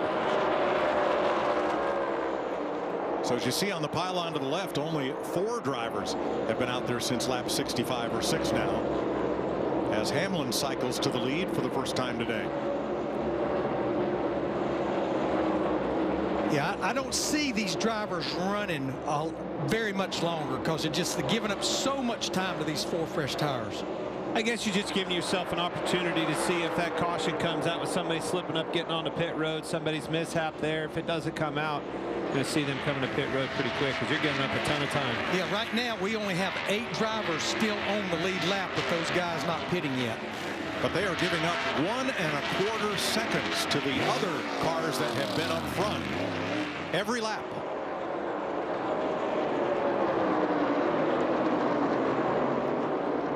Austin Dillon in. Here comes Ryan Blaney. And they're the first and second place cars. 2 of the Gibbs Toyotas for Denny Hamlin and Ty Gibbs. Meanwhile, everybody else is flying around out there on new tires. Well, and Denny Hamlin, he continues to stay out, but I will never, ever second guess his crew chief, Chris Gabehart, because he laid the gauntlet a year ago that changed the strategy game at this racetrack. Well, Ty Gibbs is in, so that leaves Hamlin. It's a wedge wrench in the back of Blaney's car. Didn't get it out. You saw those crew members trying to get it out and flying through the pit stop. Didn't get that wrench out. That 12 car will be coming back. Another mishap for Ryan Blaney. And here comes Hamlin to pit road. Finally, at lap 166, Regan. Mike, a couple runs ago, Denny Hamlin was fighting a race car that was turning too good. They had gotten that fixed. He felt like he was really happy with it. One run ago, a little tight in the center, but now this run, he lost the entry and exit. The car got way too free. Ryan Blaney takes the black flag for that wedge wrench still in the rear window. Now, Mike, Clint, 2 drivers that's made their way to the top 10 is Chris Buescher in that 17, Josh Berry in the 9. In the perfect world, as you see that wedge wrench, got to come in and pull that back out. That's removing equipment, but they're back in the top 10 on the lead lap. They would love for a few laps to go here, caution come out, everybody's going to come back to pit road and get 4 tires. They've made up all that track position. Well, that was that gamble they took. When they hit pit road, you were talking about it. Now they need a caution for it to pay off for them. Chris Buescher was 25th when he made his pit stop. He is now in the top 10 in 7th place. And Josh Berry in 8th. Pretty tight window. Yes. Won't be long.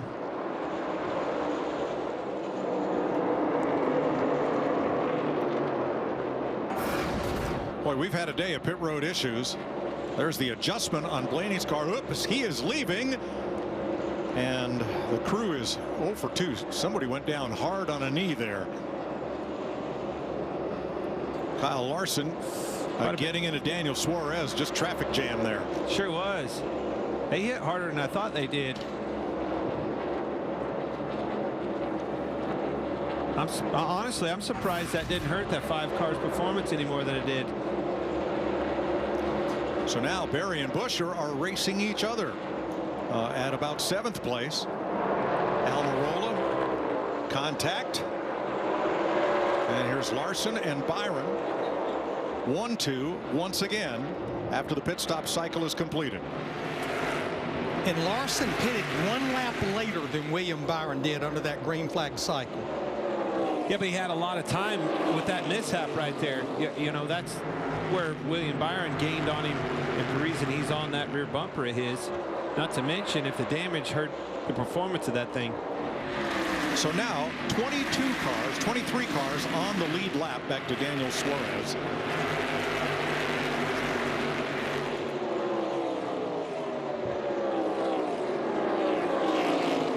So they were trying to make a wedge adjustment on Ryan Blaney's car. Here's Larry and the Toyota Cutaway car with more.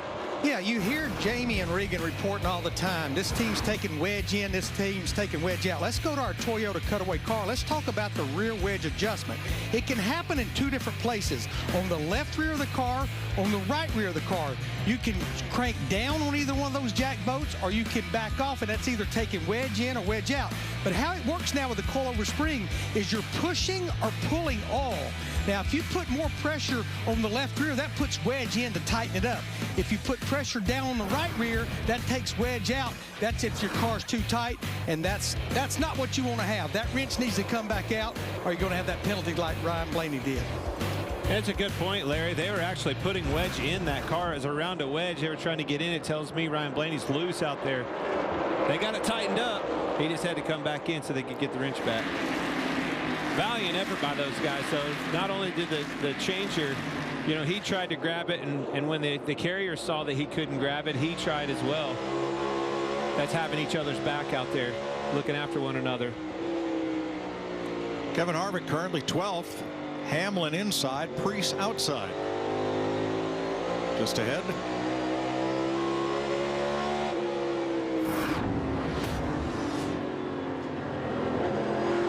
And looking back at that group from Denny Hamlin.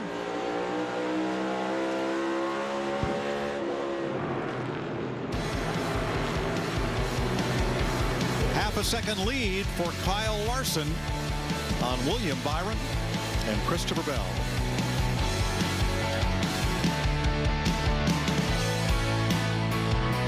The fans are enjoying it here in the stands at Richmond.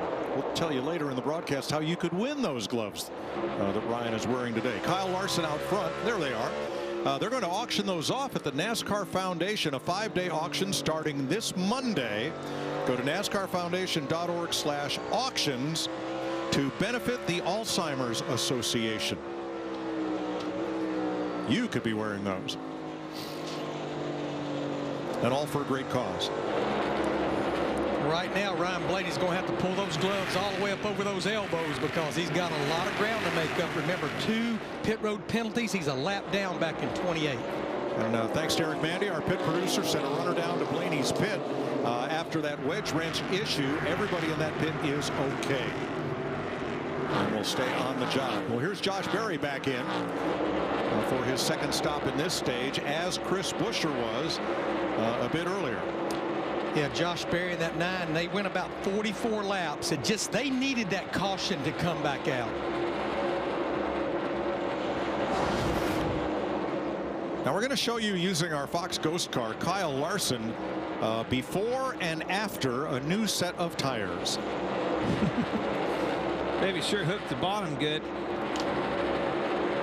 Unbelievable difference in the driving and the handling of those cars when that fall off is, how much you give up getting into the corner, where you pick up the throttle. Patience, discipline inside that car is so important when their tires are falling off like that. Jamie Mack. Yeah, guys, just to prove that point even more, from their fastest lap to 50 laps on a run, they're wide open for 3.5 more seconds on a fast lap versus at the end of 50 laps. That's 14% more throttle throughout the average of the lap. Driving with the throttle as much as they are the steering wheel, right, Clint? I hate to give Clint math. I'm so sorry about that. It's okay. Well, speaking of math, 42 laps to go in stage 2 of this 3-stage race. You see our Fox race tracker up the top underneath the lap count with the cautions that have occurred within the stages so far. Martin Truex, Alex Bowman for 4th place here.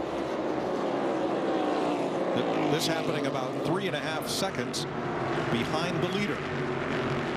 You know, Mike, with this tire fall off, everybody else would have loved to have done exactly what Tom Gray did with the 9 car and what Scott Graves did with the 17, split it into thirds. But I think the method to the madness, they knew they were using these tires pretty rapidly, as Rodney Childers pointed out. Great opportunity just to split this stage in half. That way we can split that final stage into thirds. Let's have a look at our Toyota top performers, all in the top 15 right now, beginning with Christopher Bell and Martin Truex, 3rd and 4th.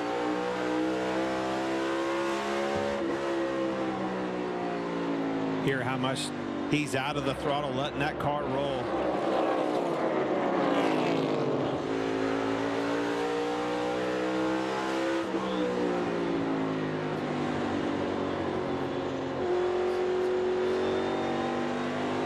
Brad Keselowski just ahead of Denny Hamlin there,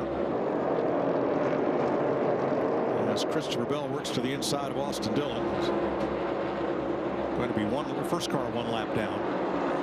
Look at the debris rolling around in the, I guess, in the package tray, whatever you want to call that, in the grill area of car wall, turn 2, and oh, that's just casual contact. Sorry, bounced off and kept going.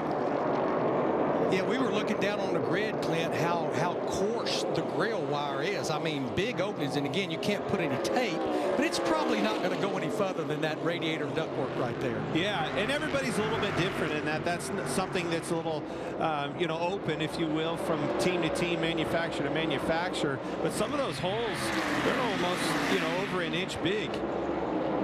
For the lead, Byron is back as they lap past Noah Gregson. It's a hard thing for the leader in Larson. Catching these lappers, they're fighting to stay on that lead lap. Make it harder and harder for the lead lap guy. That leader, he has the workload on him, and it gives the second place guys and everybody behind him opportunities to run him down. Role will be reversed here soon.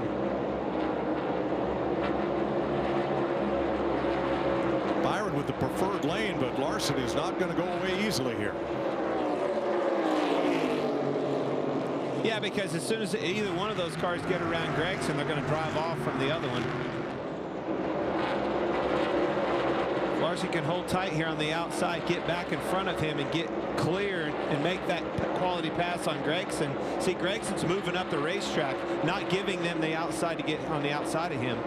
And that red car, number 20, Christopher Bell, this is going on side by side catching lap traffic. He is right there with him now. That's exactly what I was talking about. And also, look at Gregson driving away from him. Let's listen in on Larson's radio. I don't know what's wrong, but I'm just like tight now. Tight center, snap the front. Good forward, just hold on. The center's knocked in on the right front. That's what's doing it. Car's gone tight in the center, and they're saying it's due to damage to the right front corner of the fender. Yeah, when he got into Suarez on that pit road, I thought, man, it hit him so hard that it threw the car sideways. That was a lot harder than I initially thought when I saw it out the window. When you don't have a lot of downforce, a little bit ends up being a lot the way the car drives. Christopher Bell to second. Well, Larson, the car just washed away on him there. The car that was up in the wall in turn 2 several laps ago, that was Kyle Busch, and all he did was just buff the white letters off the tires. Everything is okay as we go box side by side.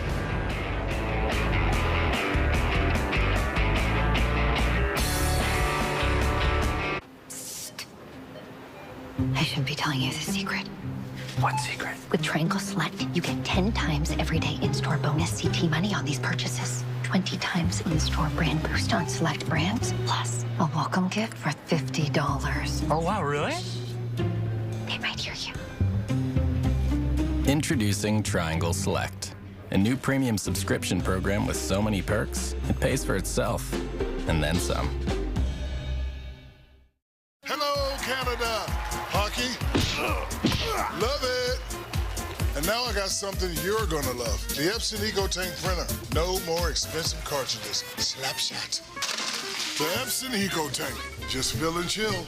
Wake up to a fresh deal at Wendy's. Get a breakfast croissant with a freshly cracked Canadian egg, apple with smoked bacon or sausage, plus crispy seasoned potatoes. All for one fresh price. At Wendy's, we keep it fresh. I lost both of my parents within a few months.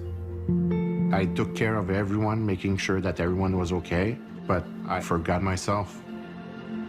I needed professional help to learn how to manage it and get back on track.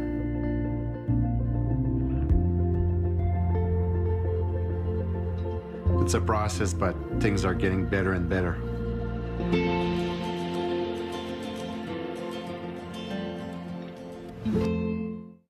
How do you describe an exclamation point or something your eyes just can't believe? In Korean, that word is wa, and it's like wow, but more. Wa is a celebration and a promise. At Hyundai, WA is engineered into our vehicles and hardwired into our drivers. Nobody does WA like we do, because WA is all we do. We make WA.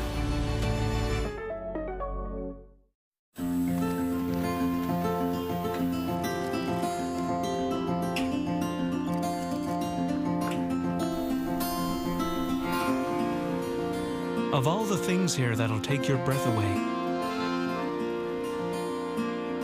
music is surely one. There's a certain rhythm to this place. Leave no song unsung. And nowhere to hide. Exactly what that Christopher Bell wants to see. Trying to get to the outside here for the lead. Got so many drivers fighting to stay on the lead lap. As this stage is getting closer and closer to the end, it's holding these leaders up. There's the opportunity. Harrison Burton choked down that leader. Byron got to his outside. Whoa, opportunity knocks. And Bell knocks on Burton's rear bumper and opens a lane for the leader, Byron, on the bottom, and here they all come. Both sides, both sides, both sides. Man, that almost worked perfect. It still did, but he used that pick of the lapper and Harrison Burton perfectly. That was a great move, slick move by Bell. Not over. Byron right back to the bottom, even with him. Going to try to pin him behind the lap car. Gregson, not going to happen. Christopher Bell to the lead. Who's loving it is Martin Truex Jr. in that 19 car. He is closed right up to this group here. You see him right there on the outside of Harrison Burton in the 21. Both Truex and Hamlin are coming to the front. Just keep talking about these Gibbs cars, because if you're in a Gibbs car, you're moving to the front. Cars are making a lot of grip. Jamie Mack. Yeah, guys, Kurt and I have been in here watching. You're talking about Christopher Bell, the Gibbs cars, but the one that we have our eye on is Denny Hamlin. He was 6.5 seconds back not long ago. Now, the difference is he pitted 6 laps later than Christopher Bell and some of the other guys up front did, but Kurt, he's been 2/10, 3/10 quicker, made up a lot of ground. Yeah, we're watching that 6.5 number, and it just keeps getting smaller and smaller. It's right here on this little sector right here. Keep an eye on it, but we're watching the leaders battle it out, and that's what's enabling all these guys to jump right up in on this group. Jamie, you gave me one other bit of information. The last pit stop on that 11, 8.2 seconds. Wow, that's lights out. Larry, let me tell you something. You put me in your room, I'll do anything you want, but I have no idea what I'm going to come back to next weekend. I can't even imagine. You do have no idea.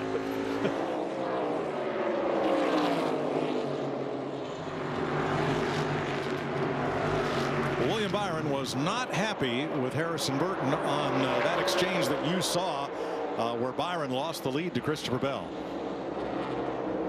What's the 21 doing? No idea why he changed lane. Just stay locked in for us, bud. Stay locked in. You'll go get him. I knew he was going to be frustrated with that, and it's exactly what he did. He was trying to, he moved down, blocked him right here, enabling Bell to get to Byron's outside. He's racing to stay on the lead lap is what he's doing, but then when he gets over here, he moves up, tries to let those guys go to his inside, understood that they were on his bumper and he was in the way. It won't be the last time that frustration happens. So Gregson, he gave the 5 car a fit, ended up driving off from him. Him being on the outside makes it tough to make those passes. How about Eric Jones there in the 43? He's got that Air Force Thunderbirds paint scheme on the car this year as they try to recruit 26,000 new Air Force recruits this year, and one of their ways of doing it is being on that 43 car. Yeah, awesome paint scheme. But how about this 19, Martin Truex Jr.? He is there on the back bumper of William Byron. Won't be long, and I think you'll see him in second place. And then it ain't going to be long. You're going to see this 11 start coming into your camera, and there he is right there. 16 to go in stage 2. Saturday on FS1, MLB takes center stage as the Rangers battle the Cubs. You'll see the first pitch at 4 p.m. Eastern. Saturday on FS1 and on the Fox Sports app. The race is on now. This is what I love to see. These tires are wore out. The cars are slipping, sliding around. You're in lap traffic. Now you can make those moves. Do not get pinned behind them, though. If you get pinned behind a lapper like you did in Harrison Burton, that could be the difference right there. You have to navigate this traffic. You know, Jamie McMurray talked about Denny Hamlin at 11 with 15 laps to go. He's making a case to go up there and try to win this stage.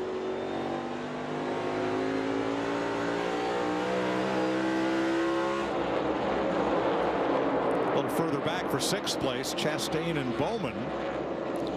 Then Keselowski, Harvick, and Gibbs round out the top 10 right now.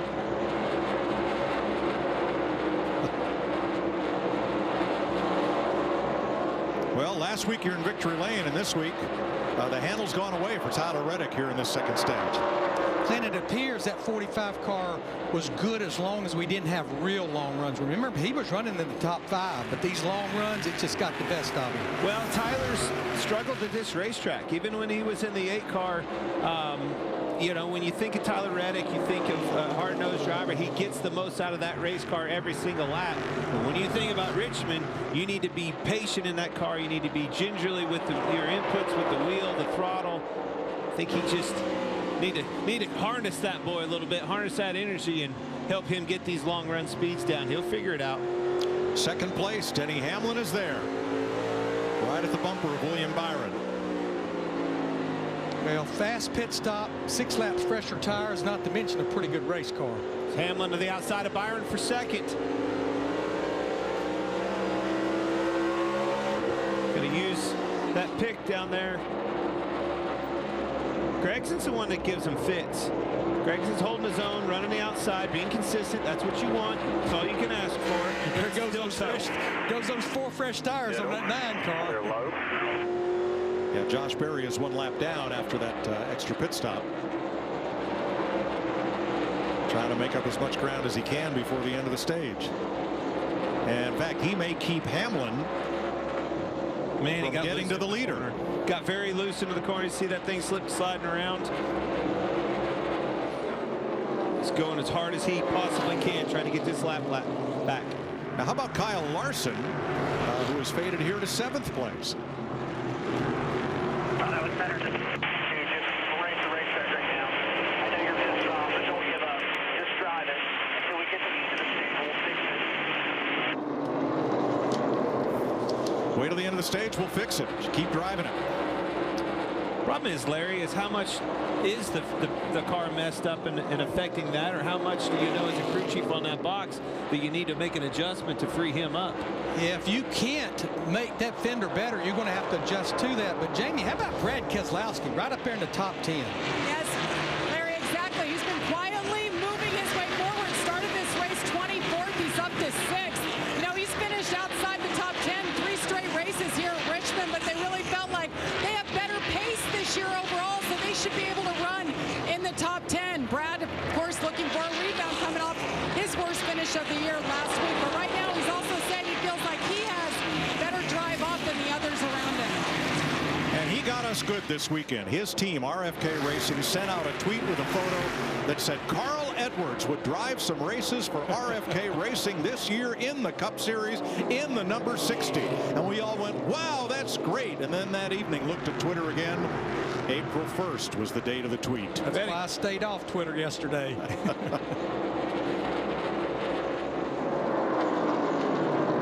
Good run for Brad in 6th. I think Reddick's got a problem on the outside. Saw him slide way up the racetrack right in front of that last group. They're very, very loose. Denny Hamlin, 4 laps to go in the stage, and he lacks 0.6 of a second of getting to his teammate Christopher Bell for the lead. Good thing for Josh Berry in that 9. We've been documenting his journey in this stage. He just drove by Christopher Bell in the 20. That puts him back on the lead lap. So that strategy worked well. At least for staying on the lead lap, absolutely. Because we only have 19 cars on the lead lap. He is well up above where he would have run, we predict, on the same strategy as everybody else.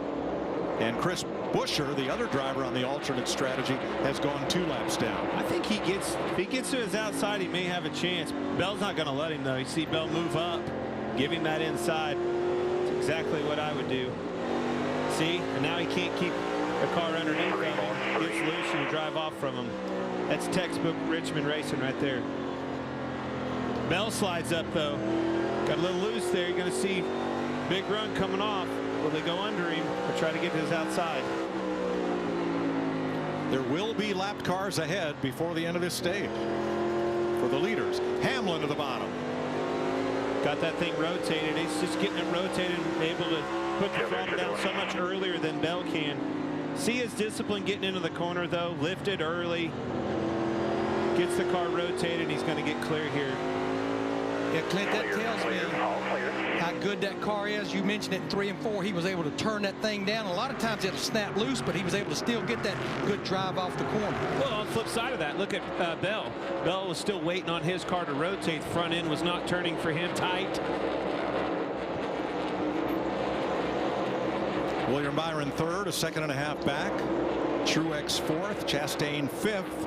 3 Toyotas, 2 Chevys in the top 5 here on the final lap of stage 2.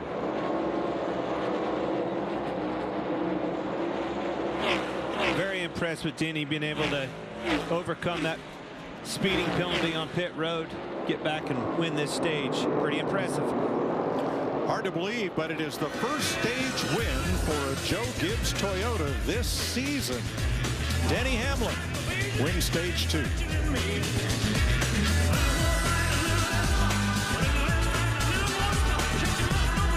Has showed up to the Hendrick Motorsports party out there at Richmond. What stood out to you so far in the race? Well, as the track has changed, Gibbs has clearly come to the front. Kurt and I were sitting in Larry's room watching the race, and you could just see those cars continue to get better and better as the race went on.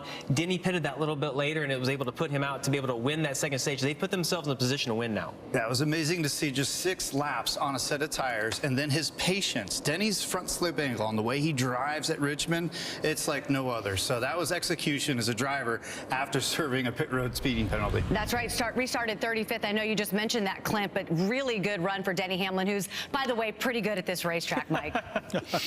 Yes, he is. In fact, he was 15 seconds behind the leader after his pit stop at lap 166, and 64 laps later won the stage. In just 2 weeks, Real Football for Real Fans is back. It's the USFL season opening kickoff weekend. April 15th and 16th, you'll see it on Fox, NBC, and FS1.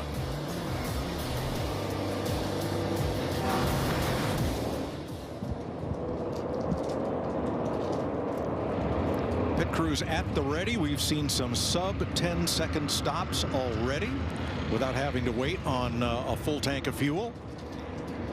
That is incredible. It's all about getting those 4 tires on there. But now we're to the point, we've seen the penalties with Hamlin, with Blaney. You better not have any more of those. It'll be tough to overcome it.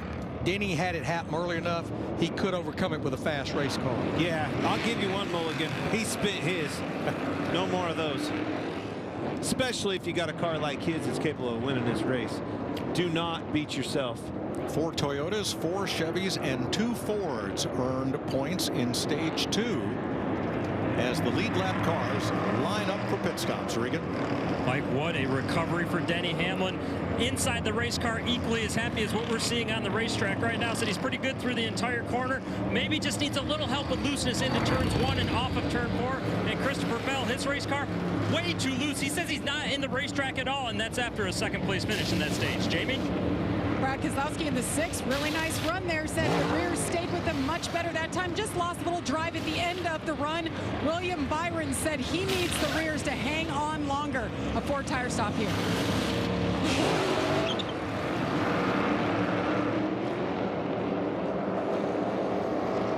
Hamlin, Byron, Truex quickly off pit road. Bowman picks up a couple of spots. Harvick 1, Bubba Wallace 2. Denny Hamlin, stage 2 winner. Well, that's slow, but I can't get on the brake because I just shed the rear out way too easy. And then my exits is just so bad rear drive. Go ahead and start prepping those brakes here all the way around. Yeah. Man, this place is a dust bowl here. It's almost a dirt track. A little bit of preparing you for next week.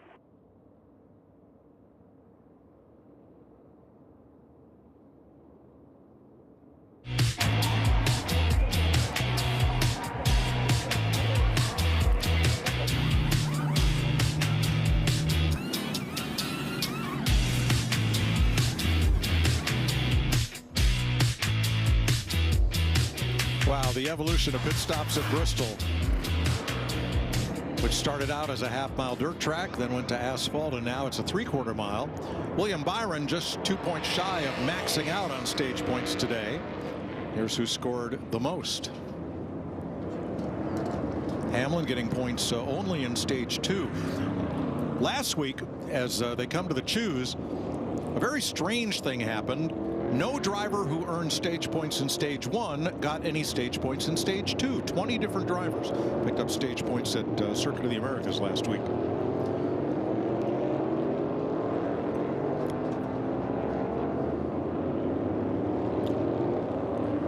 2 Chevys, 3 Toyotas, and 1 Ford Keselowski in the first 3 rows for this restart.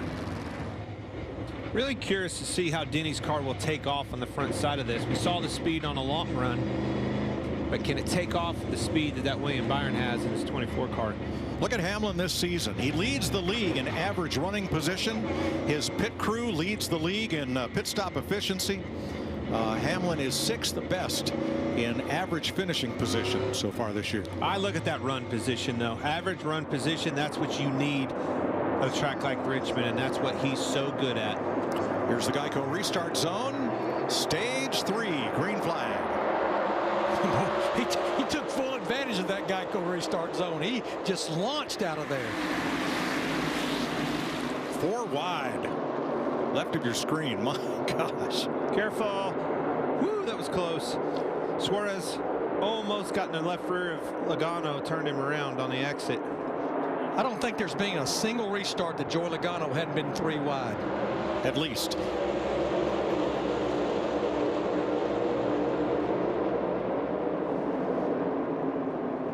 That's battling back at 15th, 16th place.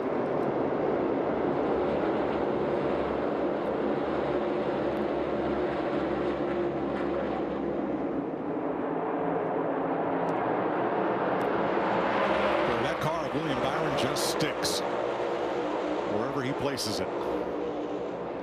Yes, it does, but I think he's got all he can handle for these Gibbs boys today.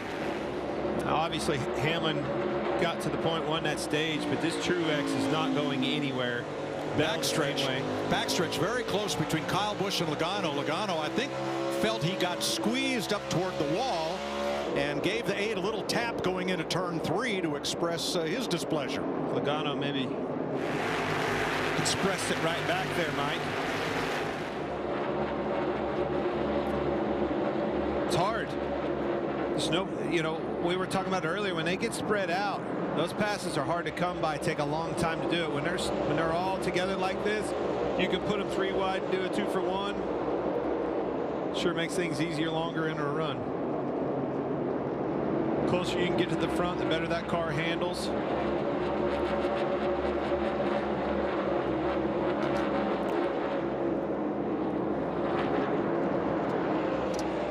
Look at that. Outside again. Oh, not quite. Racing hard for 16th. Let's update the Coca-Cola Racing family of drivers for you with 155 to go here in Richmond. Denny Hamlin, your leader. Logano, Suarez on the lead lap.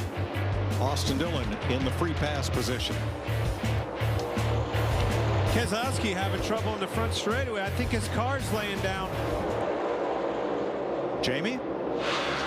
And Clint, I was just going to update the 6 of Keselowski right before we went green again. He said, guys, I keep popping out of 4th gear as they brought it down for that caution. And he said, I don't know what's going to happen on the restart. So he warned Ross Chastain he may have a problem. So maybe it's bigger than just 4th gear popping out, but we're keeping an eye on it. Clint, I can't remember since we went to this sequential shifter hearing that it was popping out of gear. We just hadn't heard it. No, very different to hear that. But I noticed it right off the bat. It definitely popped out of gear. I thought the car quit. Explains a lot. So, Larry, since the gears are sequential like in a motorcycle gearbox, if it was an H pattern, one of the old 4-speeds, if you popped out of 4th gear, you'd pop to neutral. What happens in these when you pop out of 4th gear? Yeah, I mean, you either go to 5th or to 3rd. There's no in between there. Well, the question is, you're going to have to, how do you fix it? Okay, you're going to have to stay in 5th gear, or you know, get to a gear that's not popping out of gear, and that's going to hurt the speed and his success on this racetrack. Obviously has it back going there. Downshifted, got to the throttle. Yeah, with 4th gear in the H pattern, hook the bungee cord on it, hold it in there. That's exactly what I was going to say. And years prior, Mike, you would actually just keep your hand on that thing to keep it from popping out. Do everything you could do. Heck, the old boys here, they used to put a bungee cord on. Every car I got in, first in my career, had a bungee cord hanging next to the gear shifter. I'm like, what is this for?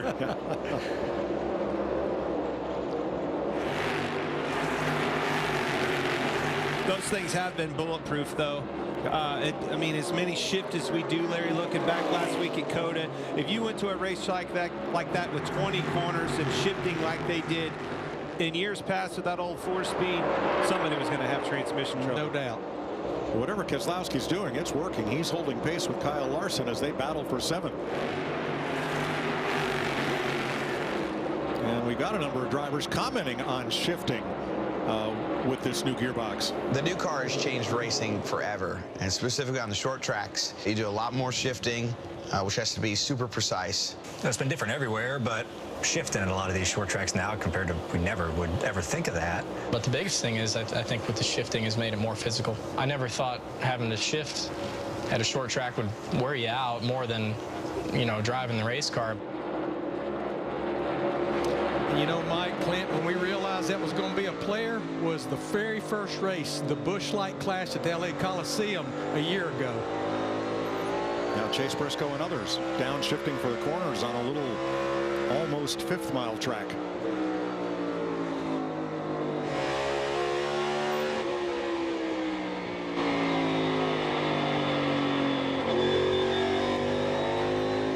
Harvick has been the best part of the best of the Fords much of the day, as you watch the driver's eye camera from his Hunt Brothers Pizza Ford. At Kevin, and again, I've been a teammate of Kevin's for a long time. Watching where he's placing his hands, no longer hooking that thumb on the spoke, if you will, of the steering wheel. It takes me to the reason being is this rack and pinion steering. If you're to hit the wall, get into another car, that rack and pinion steering is very strong, doesn't bend, and that can break your wrist or break your thumb. We've seen a lot of those, you know, in dirt racing, dirt late models, and asphalt late models as well. Martin Truex, 2nd place. Regan. Well, Mike, what a great run for Martin Truex. And this is a team that has needed some steady momentum for them. Last week, a decent run, but it got thrown away at the end when he got spun. Crew Chief James Small told me earlier today that we feel like these next 3 races, including today, we can and will try to win those, and we should be able to win those. Right now, his race car just a little bit too loose in and off the corners. Very quiet on there. Otherwise, no complaints about that steering that was a problem earlier. He and Denny Hamlin, 2 of the fastest cars on the racetrack. And we've got some Hamlin audio here. Oh, they got needles safe on the brake. That's kind of a needle to thread for us, bud. And I'm afraid once they start shaking, they're done no matter what. So far. More talk about brake shake. That's a fall off. The speed's falling off. Keeping these cars, you know, making them back the corners up, using less brake as you have less grip with the car, and they run cooler and they start vibrating. But I think Chris Gabehart just told him we're too far. It's not going to help. All it'll do is maybe slow our pit stop down. Speaking of pit stops, Chris Buescher just made one. He is on an alternate strategy from just about everybody else with 142 laps to go.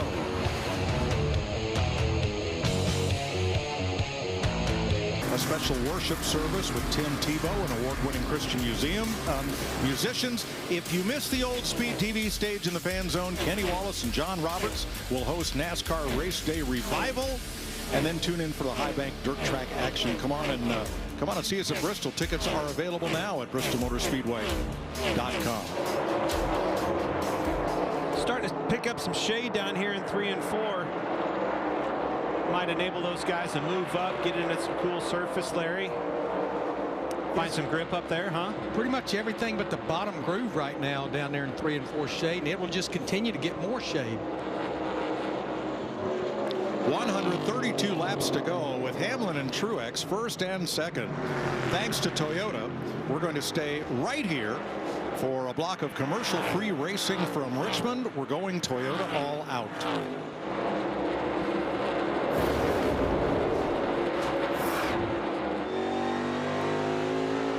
They're lap times have been within half a tenth of each other for much of this green flag run, with Truex just about stalking Hamlin for the lead. Not really making a run at him, but not getting more than a few car lengths back either. Yeah, in the car, the Toyota that's fallen off a little bit lap time wise, he's still back there in 6th as Christopher Bell in that 20 car right there. 2480s to Hamlin's 2450s. Jamie? I've been watching Bubba Wallace in the 23. He's gained 17 positions since the start of the race. He's teetering on that 10th place right now. But he's saying that he has some brake shake, and they've tried to help him.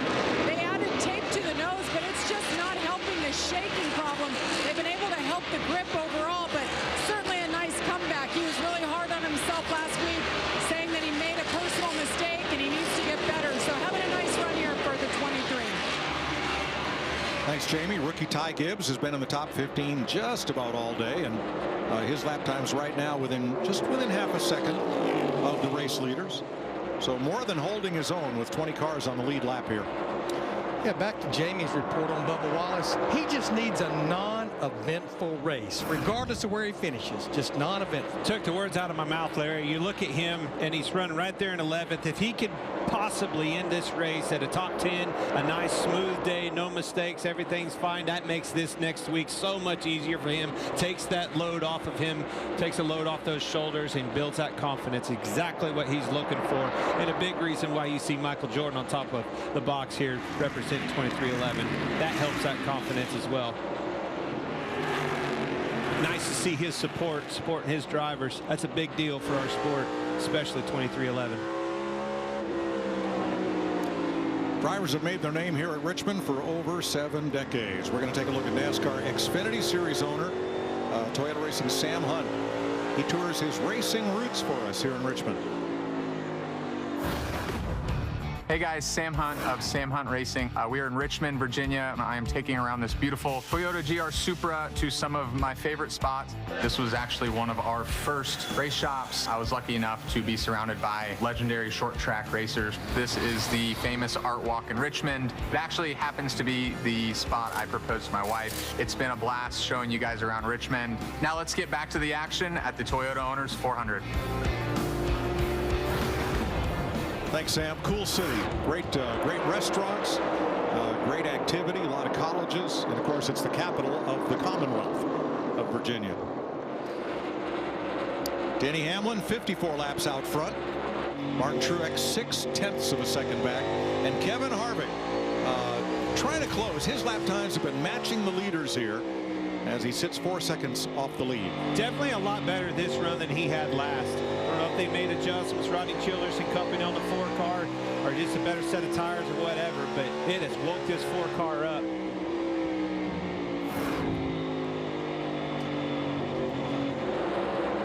Looking over William Byron there with Christopher Bell looking in. So Larry, in this last stage, assuming you only stopped once in stage 2, you've saved a set of tires for this final stage. What do you do? Yeah, right now, most all the leaders, they have 4 sets of stickers. Now, Martin Truex Jr. made that extra stop. They only have 3. But I think what we're going to do here, you're going to see these drivers and these teams split it into thirds. They're going to pit at lap 293 and lap 346. You're running about 50 to 55 laps to run, but I think what I want to do, I want to jump them. I want to maybe come about lap 290 and see if I can get a lap or 2 on the competition. I think for the most part, you're going to see them split this stage in thirds. So that'll be 11 laps. Make it 10 laps from now. We could start seeing leaders on pit road. You know, the last time around, Larry Hamlin, he was the one that stayed later, you know, and ended up prevailing at the end. It's going to be very interesting, but I agree. I think you're going to see some guys trying to short put. If you tell me 293 is a number, I need some track position if I'm back here. If you're, you know, we just talked about Wallace in 11th, Logano 12th, looking down through the sheet here. If you're in that land, I'm going to try to pit early and get an advantage on some tires here. Short pit them, if you will. Ryan Preece has cracked the top 10. There are 2 of the other Stewart-Haas cars, Almirola and Briscoe. Another kid that just needs a solid run, Ryan Preece. Man, he's been beat up this year. New opportunity for him in that 41 car. He is I talked to him before the race down in the garage area.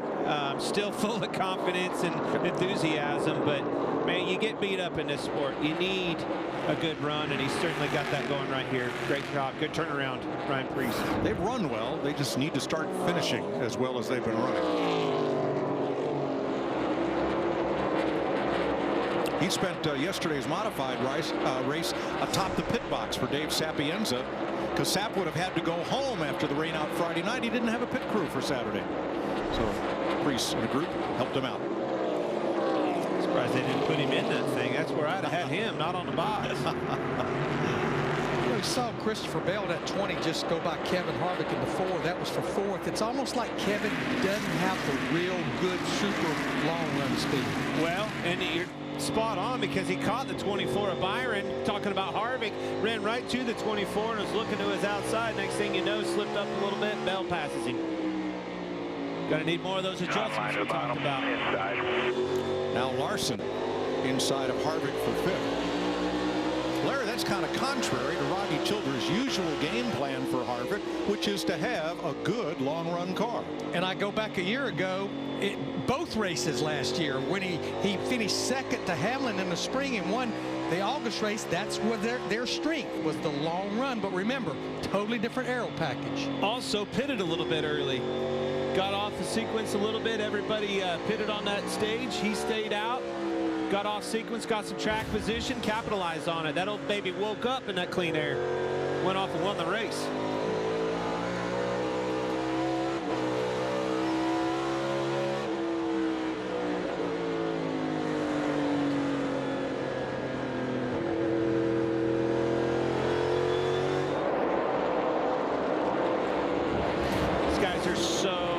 You hear him just so soft on that throttle pedal, getting onto the gas, waiting on it a long ways around the corner. Discipline inside that car, but these cars as slick and as loose as this racetrack feels to them. Trying to take care of those tires. If you slip them one lap, you're going to hurt the next. All right, Larry, we're starting to see teams up on the wall and ready to go to your count at about lap 290 for the early comers.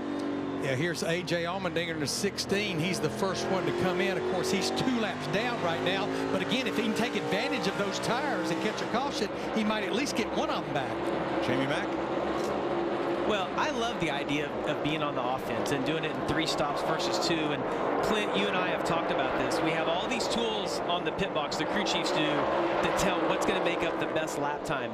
The factor that they can't put in there is when you stay out and try to do it on 2 stops, the guys that pit go by you so fast that it sucks your car around. And so instead of being able to maintain these 25, 25-10 lap times, you might slow down a half a second one lap because of how fast they're going by you. Truex to pit road. Regan. Mike Martin Truex, one of the first to dive onto pit road. The race car's just been a little too loose, lacking grip for him. Something just a little bit different here, though, coming earlier than most. Here they come. That didn't take long. All it takes is one. Almirola's in. Almost right on the number. Josh Berry and Kyle Busch to pit road. 5 comes Larson, Bowman, and Chastain. Now it's going to be interesting to see what Hamlin does as your leader. Again, he was the one that stayed out a little longer last time. Ty Gibbs and Briscoe to pit lane, and about 4 more. Jamie. The 5 of Kyle Larson said his car this time around feels normal. Remember, he had that right front damage. They were able to fix it on the last stop. So just 4 tires here. His teammate, Alex Bowman, the 48, he's in as well. They've been making adjustments. Another chassis adjustment wedge there for Alex Bowman. A 4-tire stop for him. Briscoe, Reddick, Byron, all in the pit lane. Burton. Gilliland fires off after his stop. Hamlin's still running. Jamie. William Byron in as well. They've been adjusting on this car. Started out so strong, led 108 laps early. The pit crew's been doing a great job, but he just hasn't been able to compete with that 11 and 19. Cindric, Jones, Keselowski, Preece in the pit lane, and Hamlin's coming. Couldn't afford to go too many more laps. I know they're trying to pull the strategy to trap some drivers a lap down, but Regan, they had to hit pit road. That's exactly right, Larry. They had to. Right now, that car is good on the long runs. Denny has been giving them updates on the short runs at the start, though, in case they need that later on in the race. Bell and Harvick also on pit road. Regan. Christopher Bell tighter this run than he wants to be, Mike. He said last time he was loose, they might have gone just a little bit too far with it. And Kevin Harvick came on the radio a couple laps ago. He had been quiet up until that point. He said that got no turn in the center at the end of the run. Levin having big time trouble on the right side, had to go back around. I think it was the right front. Yeah, they had to jack the car back up to get the right front tight. Bubba Wallace surrenders the lead to come to pit road, along with Joey Logano, who was the second place car. This will cycle the lead back to Truex.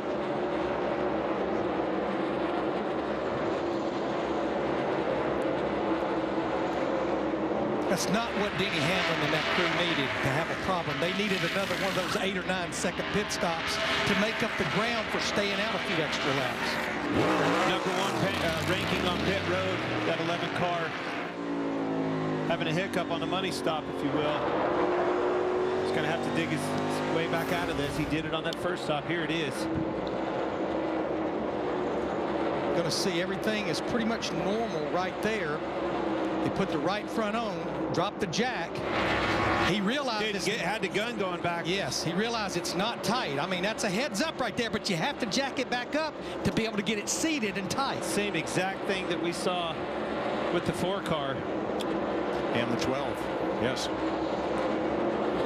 Crunch time, a lot of pressure on these guys. That's an easy mistake to do. So when this pit stop cycle started, Denny Hamlin had a half-second lead. He is now 16.5 seconds behind Martin Truex. Safety violation for the crew of Bubba Wallace. Just had spoke about they needed a non-eventful race. I jinxed him, buddy. Martin Truex, whose last Cup victory came here in September 2 years ago, in front.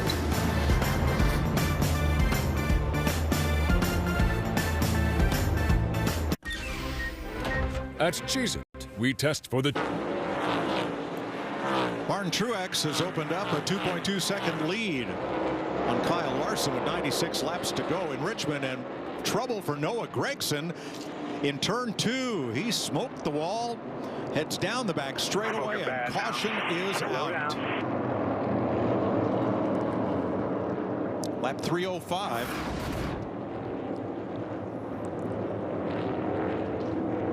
Loose, got out from underneath him, getting in. Been running very high on the racetrack for quite a while now.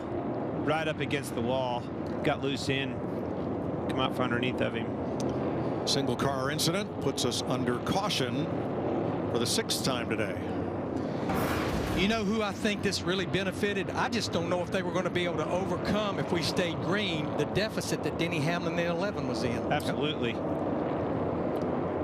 Now, while we're under caution, we'll go back and pick up on the Hamlin stop. And first, Bubba Wallace. You'll see the right front tire get away, and that man in red, not one of the over-the-wall crew, but a member of the team, tries to grab that tire, falls over the wall, and that is a safety violation. Real violation. He's over the wall without a helmet on. That's the real violation. And there's Denny Hamlin's frustration after they had to go back and jack up the right side once again. And Michael Jordan's reaction.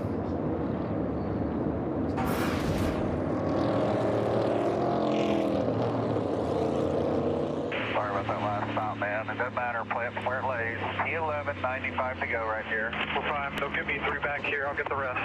Yeah, I agree. P11, get me 3 spots back here on this stop, and I'll get the rest. That's the way to play it. They've been the fastest on pit road. Yep. Very well could. Feel like they're going to have to come and get 4 tires here. We're going to be probably about 85, 88 laps to go. Who did not want to see this caution is James Small and Martin Truex Jr. They had a good lead, but now pitting here, they'll have 1 set of sticker tires left because of making that extra stop back at lap 44. So if they stop, they'll have a set for 50 to go, but nothing for overtime or for another caution. Yeah, because I think what they'll end up doing is splitting the rest of this stage once we go back racing in half. All right, Truex will lead the lead lap cars to pit road. Regan. As you can imagine, Martin Truex Jr. is pretty happy right now. The biggest issue, that car got looser, quicker that run than what he wanted it to. And the 20 car, Christopher Bell, he's getting tighter as we go in the race, and it's causing it to snap loose on the exits. Jamie? 7th stop of the day for Kyle Larson in the 5 and the 24 of William Byron. They thought they'd just take their tires now. Little air pressure adjustment for 4. Been making these cars better to try to hang with those Toyotas you see on the top of the screen. Truex out first, then Byron and Larson and Bowman. Harvick picks up a couple of spots here. Todd Gilliland will get the free pass. Emily got one. And coming to pit road, Bell and Bowman kind of got into it here. Oh yeah, as we take you Fox side by side. Subway's new Chicken Rancher is way cheesier. What do you say, Mark? Actually, it's Subway. Cheesier than that. Only at Subway. Visit us in store or order on the app. 92% of households that kick off the year with Peloton are still active a year later? Yeah, actively using it as a coat rack. Congrats on 50 rides. Okay, but it's still just a fad. Just an elitist fitness cult. Come on, guys. I know this isn't easy, but we got this. You'll give up eventually. Seriously? 92%. 92% stick with it. So can you. Start a 30-day home trial today. Terms apply. When you're going to the championship game with your buddies, you want to make sure you get MotoMaster motor oil. Over 1,000 proven quality products with an unbeatable warranty. When there's a lot riding on you, ride with MotoMaster. The next time you promise to help out on moving day, you want to make sure you get MotoMaster tires. Over 1,000 proven quality products with an unbeatable warranty. When there's a lot riding on you, ride with MotoMaster.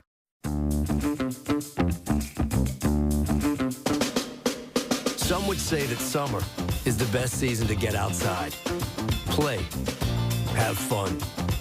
We say, why should summer have all the fun? It's the Jeep 4x4 winter event, where the best way to get into winter is to get into Jeep.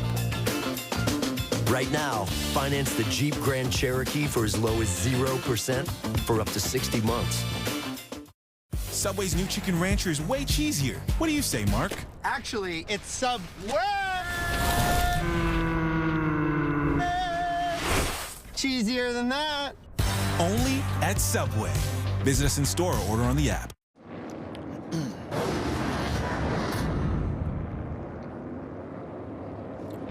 Laps to go. Here is the trophy that awaits today's winner in Ruoff Mortgage Victory Lane.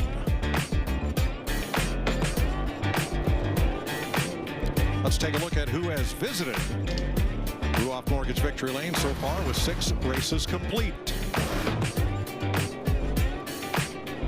William Byron, our 2-time winner, joined by Ricky Stenhouse, Kyle Busch, Joey Logano, and last week, Tyler Reddick.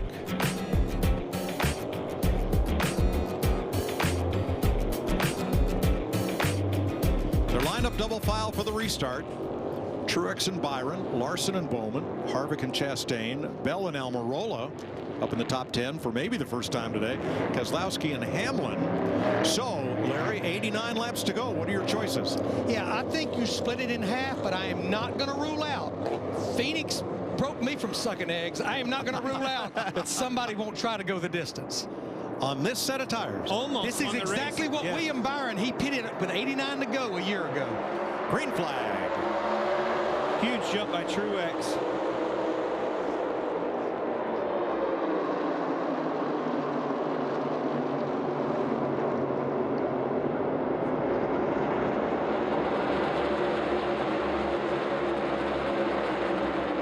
Larson's got this track position back. We'll see if they got the fender fixed, the correction, maybe an adjustment, see if he can get the speed to match Truex. Denny only got that one position back. He told him, give me 3 and I'll get the rest. It's going to be interesting to keep an eye on him. I think he needs a long run. Hamlin in 9th. These Hendrick cars have had the upfront speed. The advantages went to them. think they're going to have to get ahead of this 19 quick, try to get some clean air, make it tough on him. It's going to be extremely hard to pass him, though. So fast here. These Gibbs cars have really impressed me on these long runs.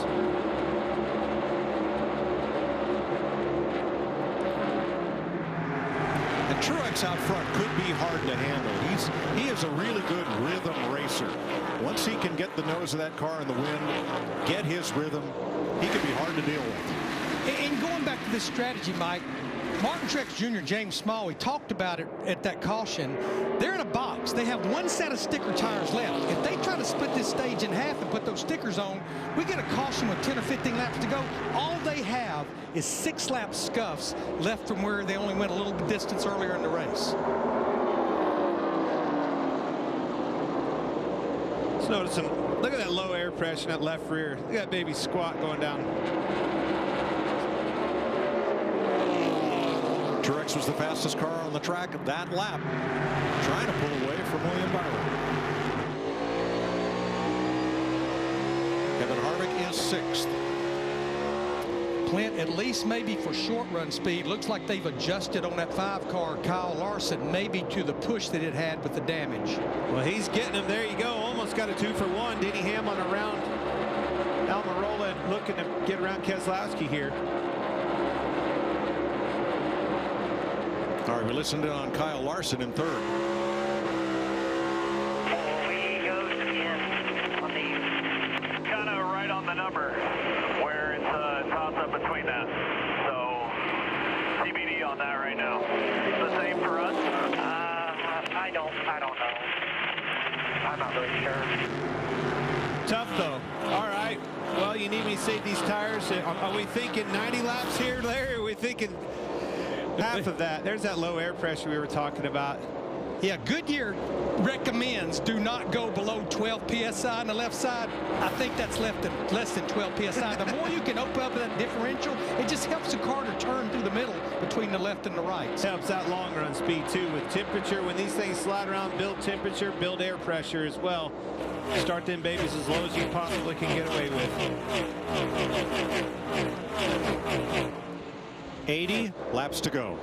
And at least 1 stop unless you're willing to roll the dice. Yeah, that number they were talking about, that's not a fuel number. No. That's how damn slow will I be at the end of this 90 laps. Right. On these tires, right.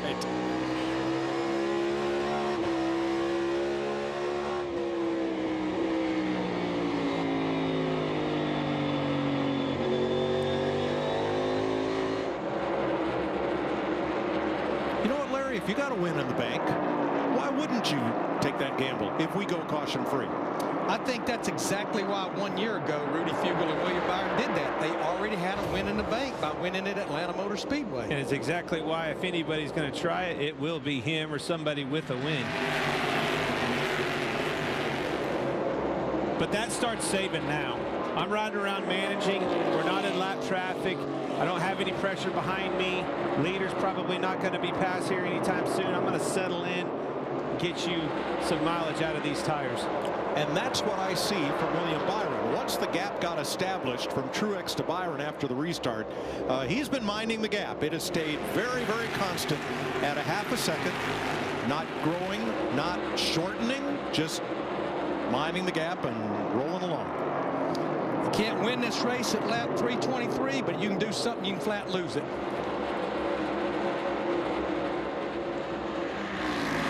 Clint, you're 3 and 4. She's about full shape now that you talked about 50 or 75 laps ago. Sure is. And you're seeing some cars move up. You know, a lot of times you can find some grip, believe it or not, right on that first hash marks. See William Byron on them right now. Move up, put them right side tires right on those hash marks. Helps with some rotation. You can get that straight drive off that we talk about. Well, we've been debating strategies here, Jamie Mack. What do you think Byron should do? Yeah, guys, I view this a little bit differently. If I'm William Byron and I have that win in the bank, I'm going to take my chances. If I can't get past Martin Truex Jr. right now, I'm going to do the short pit halfway and see if I can leapfrog him. That's what won Denny Hamlin the race last year. I think it's different if you're Truex. You're willing to stay out because if the caution comes as you pit, then you're trapped a lap down. Completely different circumstance for him. But if I'm William Byron, I'm pitting halfway through and I'm going to try to leapfrog him. Okay. teammates racing for 13th here. Priest and Briscoe from Stewart Haas Racing. Regan? Well, Mike, as you're talking strategy and what each one of these drivers are going to do, Christopher Bell asked his crew chief Adam Stevens that. He said, let me know what the plan is so I know how hard to go. Crew chief Adam Stevens said, go hard. I think that tells what they're going to do. They're probably going to be doing a stop here. And if you're going to split it, we're talking about probably 25 to 30 laps from right now.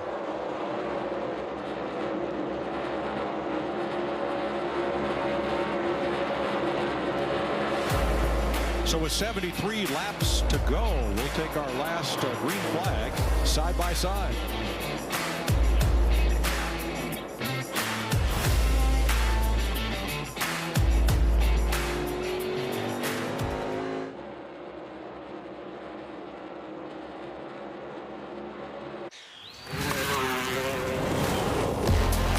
We're all after something. And that something, it isn't a thing. It's a feeling. Introducing the new 2023 GMC Sierra Elevation. Truck month is here. Get 3.49% financing for up to 72 months on the Sierra Elevation. Plus, eligible Costco members can get a $750 bonus on select models. Hey, I'm Ian. Want to know what working at your local Tim's is like? It's serving coffee, but it's also charitable programs, local events like Hockey Card Trade Night, and getting to know the regulars. Fill your cup and apply today. Your team is waiting. eBay Motors has parts for new cars. New parts for old cars? And new parts for cars about as old as I am. I used to spend all day looking for parts. That's insane. Get all the right parts at the right prices. Let's ride. 92% still active? Seems high. Seriously? It's just a bike. Wait, they make a treadmill with an intuitive speed knob? Yeah, want to try? 92% stick with it, so can you. Choose a payment plan that works for you. Terms apply. We're all after something. And that something, it isn't a thing. It's a feeling. Introducing the new 2023 GMC Sierra Elevation. Truck month is here. Get 3.49% financing for up to 72 months on the Sierra Elevation. Plus, eligible Costco members can get a $750 bonus on select models.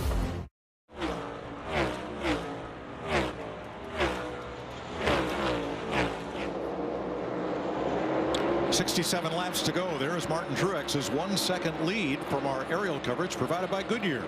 Powering every mile and every moment on NASCAR's road to victory. Goodyear, more driven. Well, that gap has increased since we went to break. It was half a second. Now it's a full second. Truex to Byron.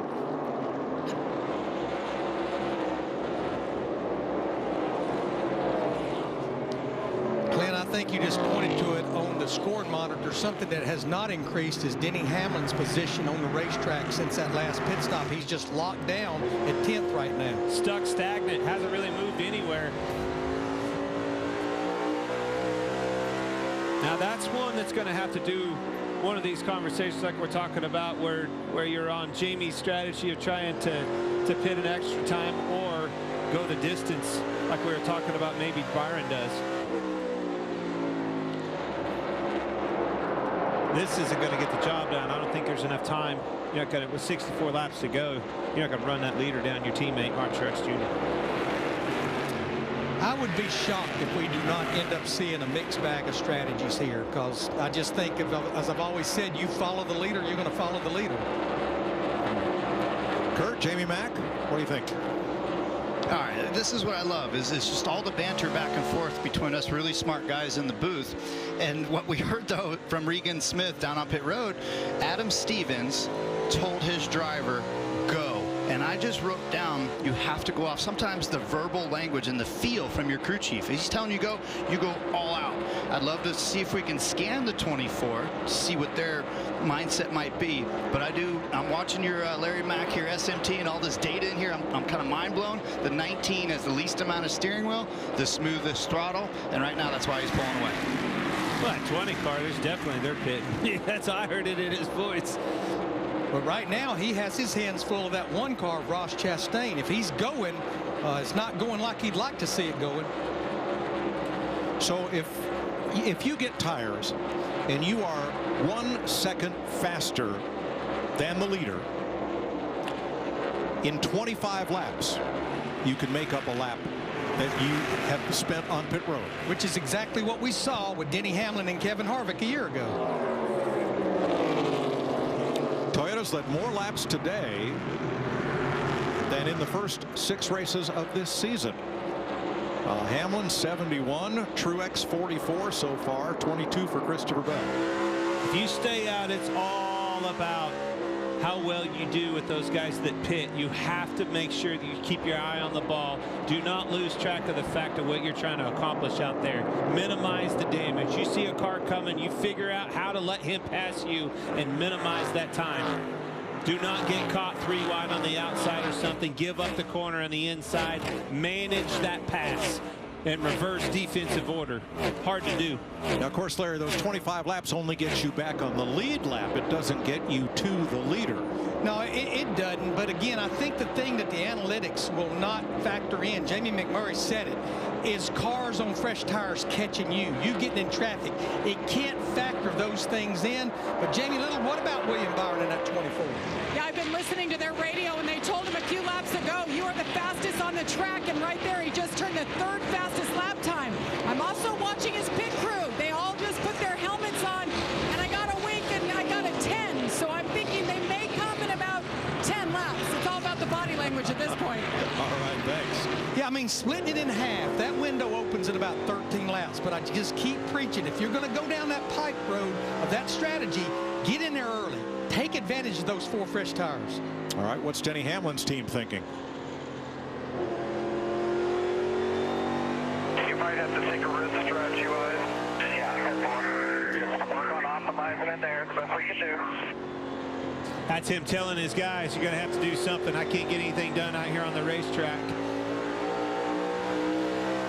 Try to get me some track position, get creative. He is in 9th, 5.6 seconds off the lead. An update, Noah Gregson, who brought out the caution at lap 3:05 when he smacked the wall at turn 2, checked and released from the infield care center.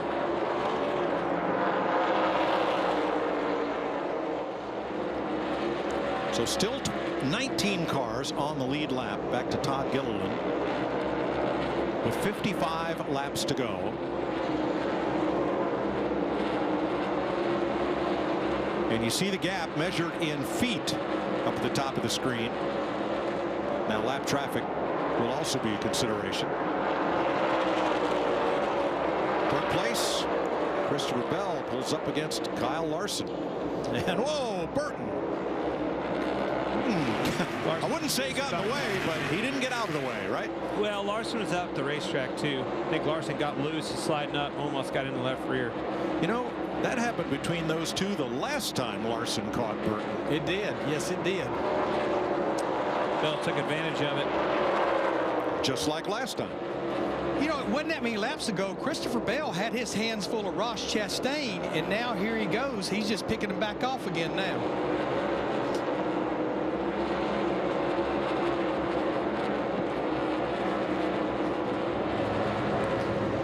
Chase Briscoe getting his stop done.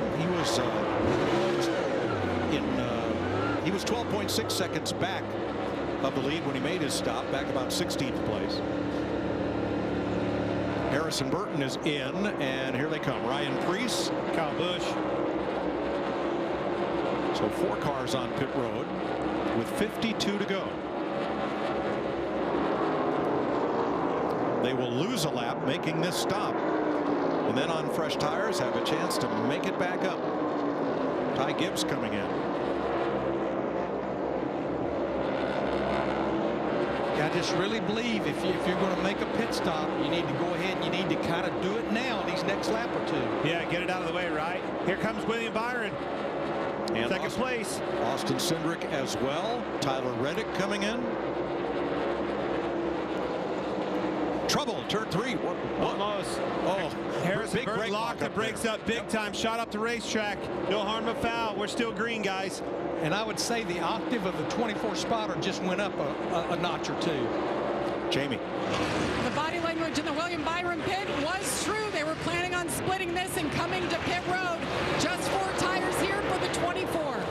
Larson is in. Bowman is with him. So is Chastain. They're all on pit road. Eric Almirola as well. Regan.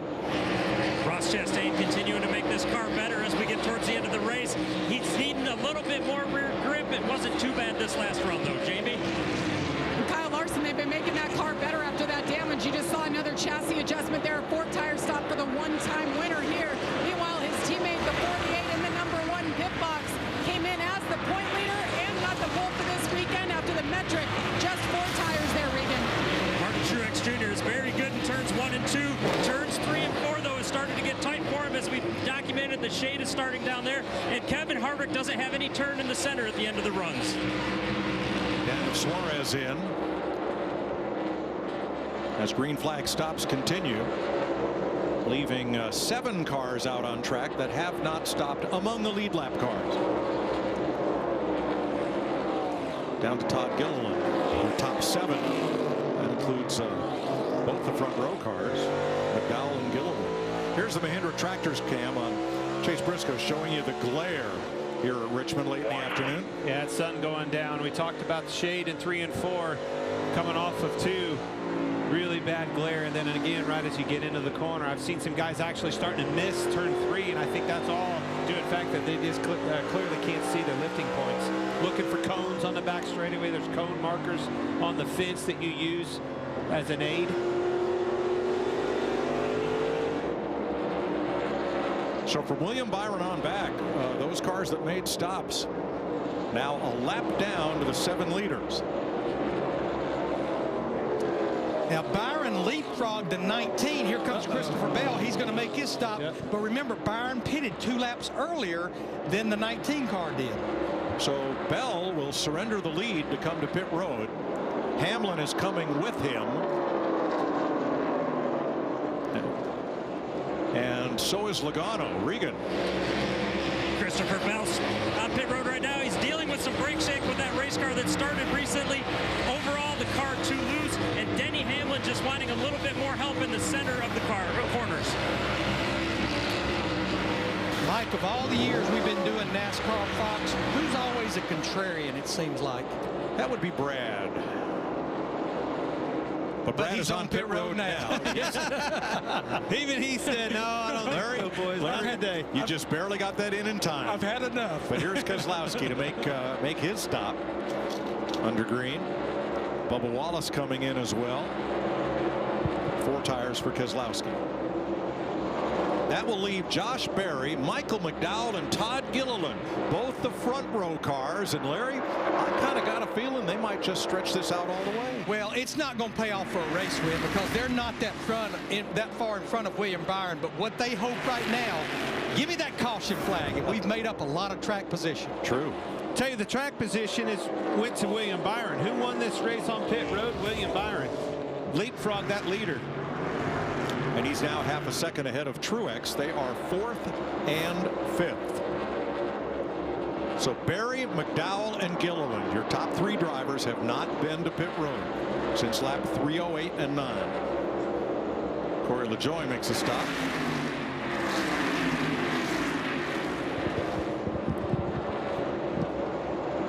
That's that pitting early you were talking about, Larry, with William Byron. First on pit road afforded him. We'll have to look at the pit stops and see how good the guys did, but coming in and beat him on the pits, that afforded him that lead. Now he's got to have to hold him off on maybe a lap or 2 older tires. It's going to be hard here. Truex is right on him.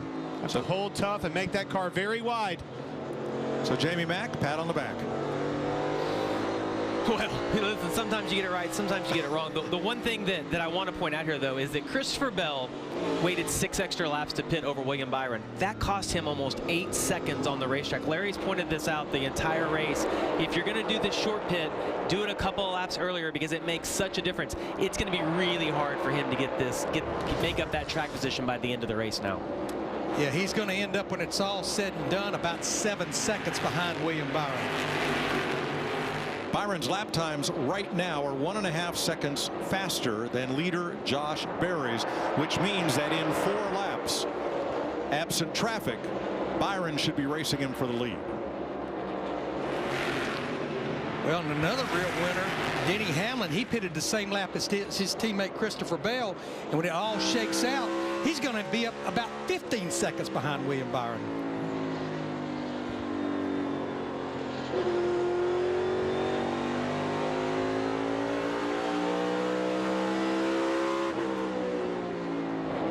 .37 to go. 9th place, Bell and Bowman. All back on the lead lap. 19 lead lap cars. I've got to applaud front row, Michael McDowell and Todd Gilliland and their crews for this contrary strategy, trying to get them a good finish here. McDowell had a great finish at Circuit of the Americas last week. On that final restart, I believe he was 28th, and in a lap and a half came to 12th place at the finish. He was showing off video of that from his NASCAR onboard cam this week, and attaboy, what a finish.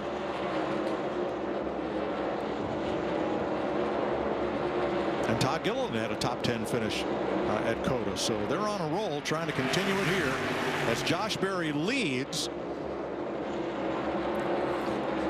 And a shout out to Chase Elliott, watching from Colorado, still recuperating from that snowboarding accident, and thanks to Chase for joining us last week on the call of the race for Circuit of the Americas. I was glad to have his point of view. Saw William Byron driving underneath of Michael McDowell in the 34 for second. Now you see the difference right there, only about a half a second behind Josh Berry. We're talking about William Byron in that 24, but there's Truex in that 19. That's right. So important for William Byron to get through these laps. You see him catching these cars at the right time. Obviously, Berry, his teammate, laid over for him. The rest of them, as they're fighting to stay on the lead lap, will not do so. You're going to have to be very careful and pick and choose your battles as you catch these lappers, and not allow Martin Truex Jr. to capitalize on that and get you picked and stalled in behind a lapper. That's exactly the opportunity he's looking for. Also, the front row speed of William Byron. The front side of these runs, the advantage went to William Byron. The long run speed went to Truex. Got to keep that in the back of your mind a little bit. Save a little bit for the end of this race with 32 to go. So this last run, if we stay green, 48 laps for Truex, certifiably a long run. Yes, it is, and I'm not sure that he actually wants to see a caution, because as we've documented, the only thing they have in their pits is a set of 6-lap scuffs. So maybe time for little trends of the race. What I did is I went back and I looked at the last 6 spring Richmond races. The last caution, average of 84 laps to go. We only had 1 overtime finish in 2018. But as Chris Myers pointed out in the pre-race, 6 races this year, 4 overtime finishes. There he is, to the inside of him.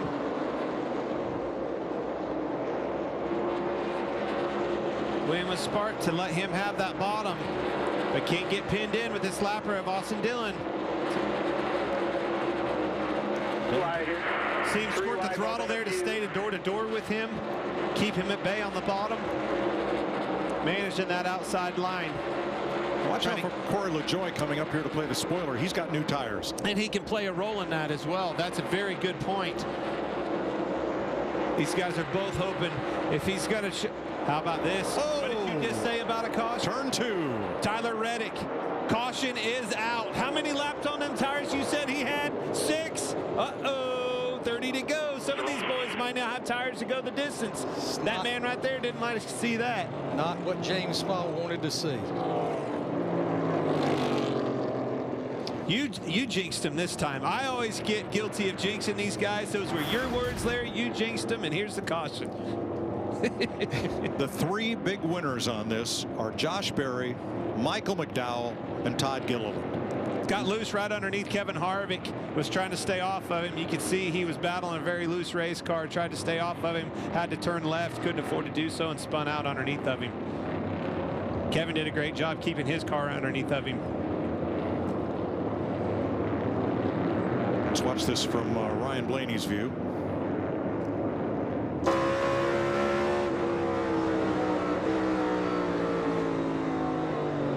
See him up the racetrack. Needed to chase it up. Couldn't with Kevin on his outside. That was a little Days of Thunder there. Which way was he going to go? You don't will say this sport we got going on here at NASCAR is a humbling sport. That's last week's winner. Penthouse of the outhouse. So, Larry, here are the laps since the last pit stop. You note Barry, McDowell, and Gilliland, 66 and 65. Yeah, in green flag laps, Truex has about 20 green flag laps. William Byron has about 24, 25 green flag laps. So that's the real story, is how many green flag laps. But most of these leaders, they have a set of those precious Goodyear stickers sitting in those pits. Right now, Martin Truex Jr., pretty sure it's safe in saying a set of 6-lap scuffs. And the only reason they have those tires is because NASCAR this morning, due to no practice and no qualifying, gave the teams that extra set of tires that they would have used during practice had it not been raining. And you see there are the scuffed tires ready to go on Martin Truex's car. Why would you change them? Because those have a lot less laps on them and are a lot cooler than the tires that are on the car right now. And they have one heat cycle on them. It's still not optimum, but it's better than those 20 lappers. Where do I got to be on this thing for you to say, man, let's look at 2 tires, do something like that? Mars. This is a lot of laps, Clint. This is not like we got 10 or less to go. This is a lot of laps. You think it's the last caution? Heck no. That's why I said that. Might be an option here. All right, Regan's first on pit stops. Well, what a great break for the 9 car. Josh Berry filling in for Chase Elliott. His car's pretty good right now, just line dependent. He needs to be on the bottom. It's much better down there. And Martin Truex Jr., you guys are right. Larry Mack hit it on the head. That is 6-lap scuffs going on. You could see the dejection down here when the caution came out. Jamie? Kyle Larson in the 5 has led 68 laps today, just loose off that last run. They'll try to help him with a little bit of air pressure. William Byron said, I just need to take off faster. So again, another air pressure adjustment as their last set of sticker tires goes on. A lot of congestion there at the exit of pit road. Larson out in front of Barry. Everybody with 4. Byron, big time struggle on a pit stop, lost 3 spots there. Truex loses a spot. New sheriff in town, boys.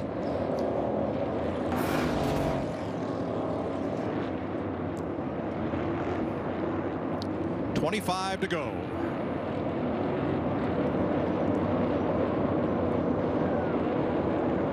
Everything pretty normal on the right side. This is that stop we were just talking about on Byron.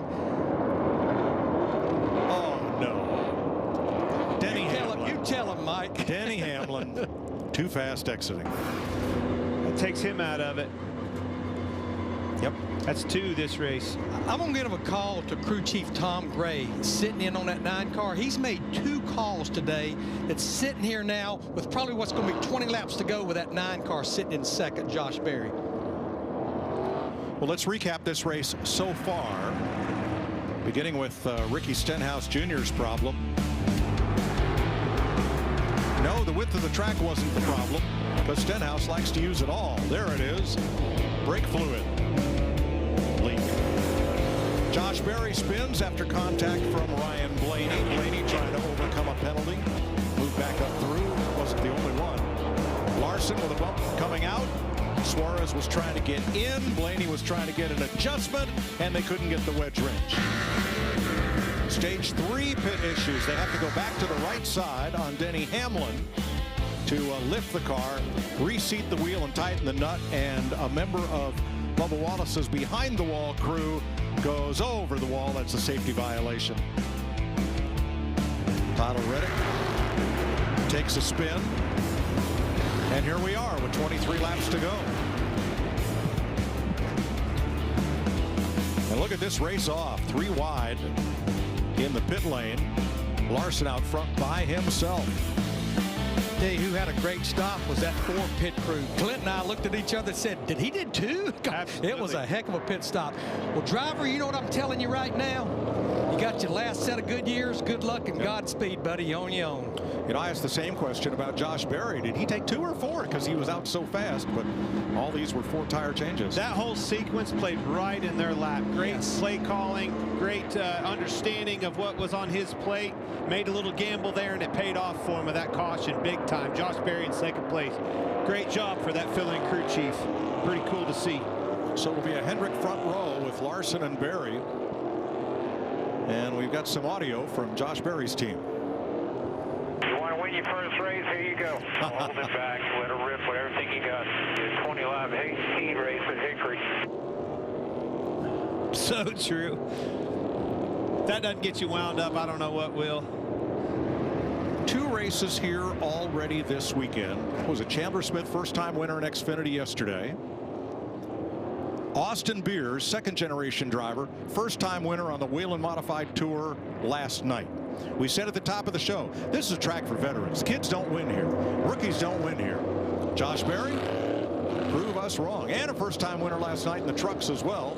Been since 2017. That champion on the inside on the pole has won. Josh Berry needs to get up here, get a good run, try to beat on his door. Not too good a run here. Waited on him a little bit.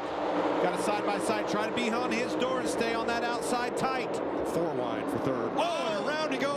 Up and into the wall goes the 24. Bell got in the back of William Byron. Turns him around. Cautions breed cautions, boys. Yes, it does. We're probably not done yet either. You know, much of the narrative this week coming out of Circuit of the Americas was about racing with respect, as preached by fellows like Kevin Harvick and Kyle Busch and even Joey Logano. And then you hear every driver in their media availability yesterday in the media center. Listen to most of them saying, my job is to get the best possible finish for my team and my car.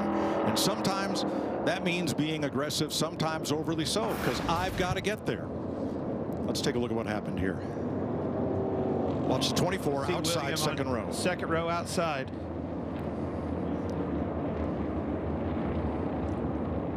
Bell makes a block to the bottom, moves up as Byron's coming down and gets into him.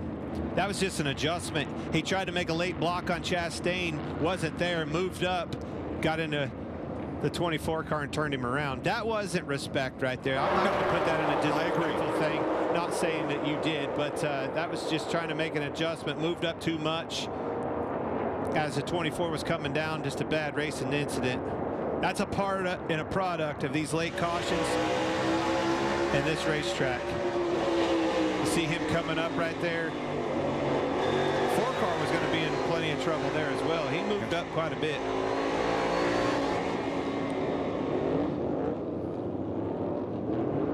I don't know where he was going. That was too much of an adjustment. Missed the block on the bottom, probably trying to get to the outside to make that block. Missed that one. Just not the best restart for Chris Bell. Quite an abrupt move, wasn't it? Yeah. Pretty unfortunate for William Byron. Had a fantastic day. Unfortunately, that result will not speak to the performance they had in their car. Then you made a great point. That was not a racing with respect issue. That was just a restart and 2 cars trying to fit in the same space. Barry did a great job on that restart. That's exactly what he wants to do. He timed Kyle Larson's jump very well. You have to be on his door when they get down to 1 and 2. Try to keep that thing down on his door, get him loose underneath of him on the exit of 2, and get that lead. Needs another one. The flip side of that is Kyle Larson's going to make an adjustment inside his race car. Bubba Wallace pits, so does Harrison Burton and William Byron. You know, whether we're at a short track or a road course or intermediate, what I see once we get down to 20 to go or less in a restart, it's all take. It's no give. Absolutely. Well, it's on the table for you. I mean, everybody's experienced. We've watched this. We've been covering how hard it is to come by the track position on the racetrack. You heard Denny Hamlin say it. Boys, you're going to have to help me do something in the pits. I can't get it done out here in the racetrack. Corey LaJoie will get the free pass. And now William Byron will be back racing with Denny Hamlin, but they're back in 19th and 20th. Mike, I think I'm right. Every driver in the top 10 trying to win this race and get their first win of the year to punch their ticket to the playoffs. I believe you're right. Which plays a role in that respect thing that we were talking about. That's the biggest thing they want. Right there. It's the only thing that matters.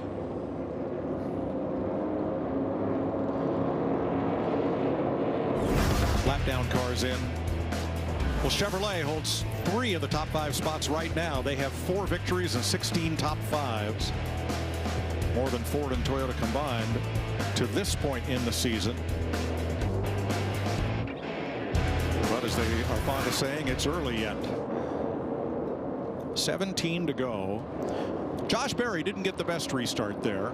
Kyle Larson did. Of course, it's Larson is the control car, so he's allowed to fire off anywhere in the Geico restart zone, and it's up to Berry to do his best job of anticipating that.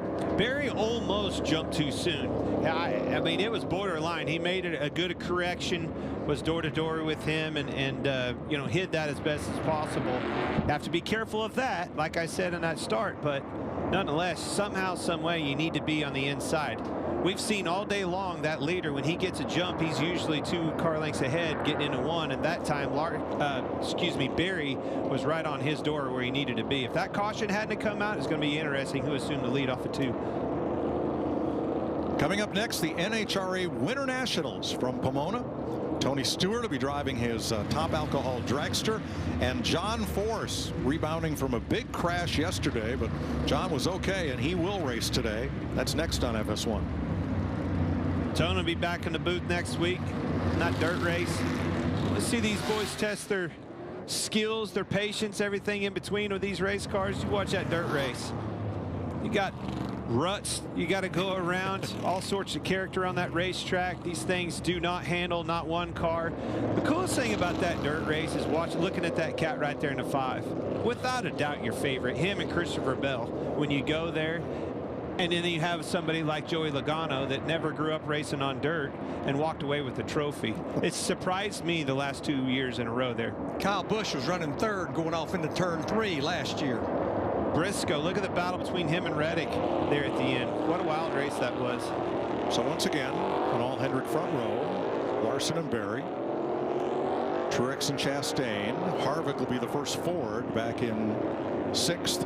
McDowell with that big strategy rebound will line up 7th. Kind of just follows suit with the choose cone here. Doesn't play much of a role in this race.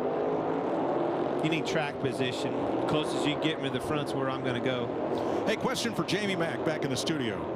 Who was the last fill-in substitute cup driver to win a cup race? Well, I thought this was April Fool's because Larry's sitting next to you, and I know that he would know the answer, but I'm going to guess it's me if I had to guess. I don't know. It was October 2002 when you substituted for Sterling Marlin. In only his 2nd career start. All right, here we go. It'll be 14 to go. Larson against Berry on the restart. Another good start by Berry. Match side by side. Truex to the bottom.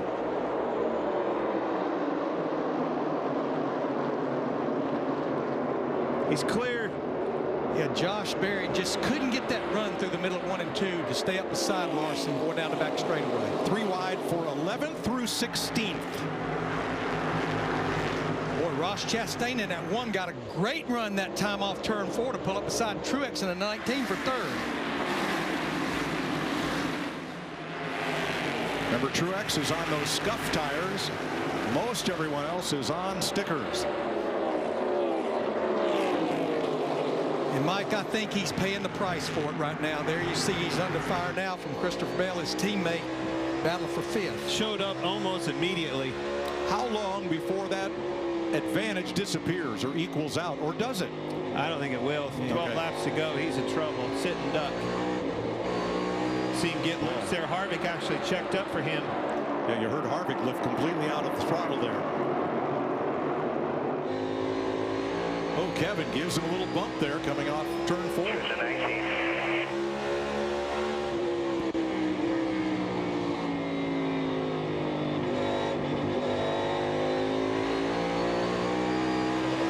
Now it's Truex trying to hold back Logano and Bowman side by side, and the 34 of McDowell. They are a player, that 34, just based on that strategy. And there you see Logano in the 22. He's inside the top 10. McDowell, if he can complete this pass of Truex, going to move up to 6th place. Pretty amazing. Very good run for McDowell. Yeah, he got loose off 2 that last time, and he almost paid the price, but he's able to stay right beside Truex. Best battle on the track with 9 to go.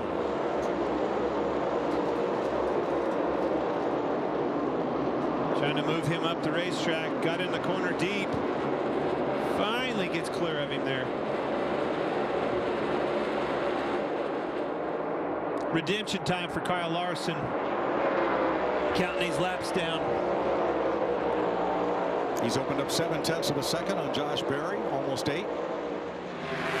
Dominated a couple of those races that William Byron run. Well, one of them, William ended up getting him back, roles reversed. Those guys have, at the end of the day, the outcome went to Byron on both of those. But the 5 was definitely very, very fast, led a lot of laps as well in both situations. Christopher Bell a little quicker than Ross Chastain these last 2 laps. They are 3rd and 4th, but with only 7 to go, Bell's going to have to pull out all the stops to catch Chastain for 3rd. Logano sends Truex back to 8th place and gets a bump for his trouble. And Truex is really struggling to keep that car underneath of him. Meanwhile, at the tail end of the lead lap, Denny Hamlin is 20th. Back racing with Harrison Burton and Bubba Wallace after his 2nd speeding penalty of the day. You know, right in front of them, how about Chandler Smith in that 13 car? Won the race here yesterday in Xfinity Series, sitting there inside the top 20 in that 3rd Colleague car. Started last, 37th. Did a great job today. A weekend that he will long remember. Bowman Truex, this is for 8th. As they come to 4 to go. Ty Gibbs in that 54 car, if he can get to the top 10, and that's the battle for 10th, it would be his 3rd consecutive top 10 finish.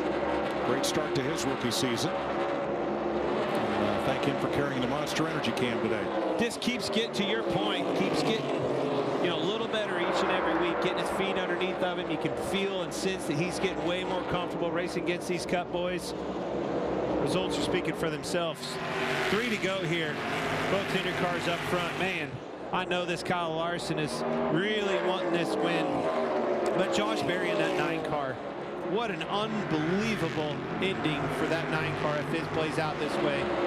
For that kid as a fill-in driver, crew chief making some bold calls on that box as a fill-in crew chief. Heck of a story.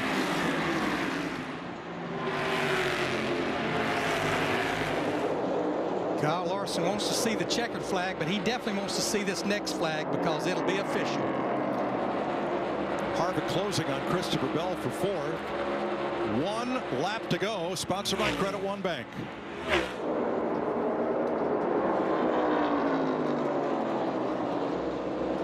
Just in the pre-race, we were talking about Kyle, man, being a little bit underrated this year, or whatever, maybe overrated. And I'm telling you, this win puts him right back to where he wants to be. Had some tough finishes, back on top. First win of the season for Kyle Larson. 1.5 seconds ahead of teammate Josh Berry. Ross Chastain 3rd. Job today. Frame recovery. Sorry I got this off for a little while. We're good. We made it. Chevrolet sweeps the top 3. Christopher Bell, the first Toyota, in 4th. And Kevin Harvick, the first Ford, in 5th. Josh Berry, maybe the drive of the day. Might see a better interview out of him than you do this winter. That's a huge day for him. 2nd place, not bad. And Michael McDowell on strategy, 6th place. Great finish there. Ty Gibbs did get another top 10. He finished 9th behind Bowman and ahead of Brad Keselowski. He's on the top 10. Truex all the way back to 11th on those old tires.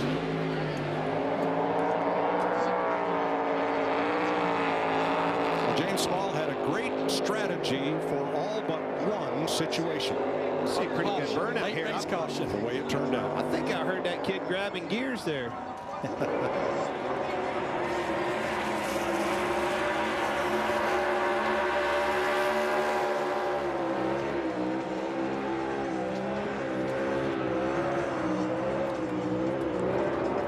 Since Kyle Larson joined Rick Hendrick's team, he's now won 14 times. And that's twice as many as any other driver since going there in 2021. It's a half half a lap of burnout right there. That's pretty impressive. It's his 20th career win overall, and it comes in his 302nd start. His last win was last October at Homestead. 6 different driver to win this season. The 294th career win for Hendrick Motorsports, including 20 drivers. And the 1200 for Rick Hendrick at Richmond.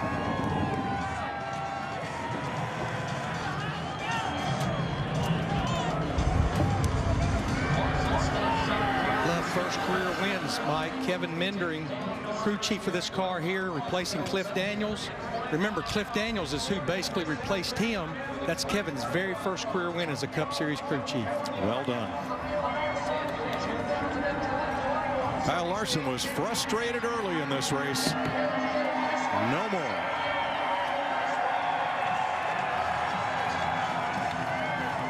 Jamie Little. Kyle Larson just made this his playground, doing a nice burnout there. And Kyle, I know this race, you had the damage on pit road. You guys were able to fight back. But when I look back at the last race in Arizona and Phoenix, you dominated, but you came up short. How gratifying is it to seal the deal here and get the first win for Kevin Mendering, your interim crew chief? Yeah, no, it's really cool. We've been close to winning a couple. William's been extremely good this year, and it was going to be between probably him, the 19, us, and the 20 was really good. So just things worked out. My pit crew had a great stop. So shout out to Brandon Johnson.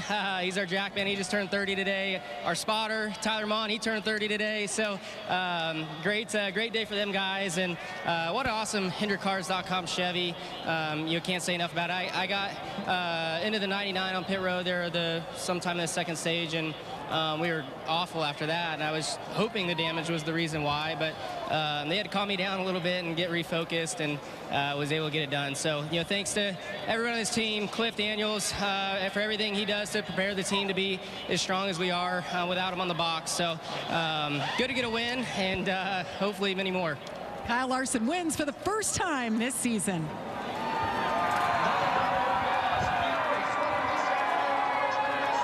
Kyle Larson's teammate Josh Berrio, career best second place finish in a relief role. You had a spin early on in the race, and then a great call by your crew chief Tom Gray, interim crew chief Tom Gray, filling in to stay out. You guys get the track position back. What does this one mean to you? Man, this is really cool. I got to give all the credit to this Napa team. Tom, Alan remotely, of course.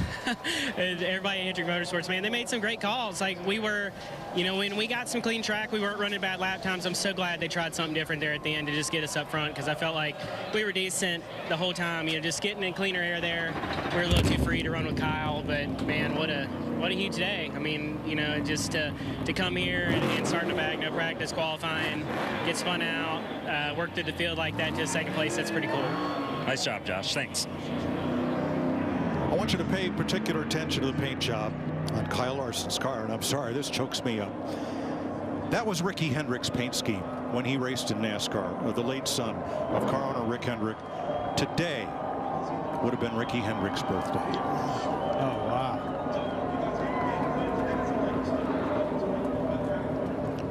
Let's show you how Kyle Larson won this race. There was that race off pit road that put him in position to control the final restart.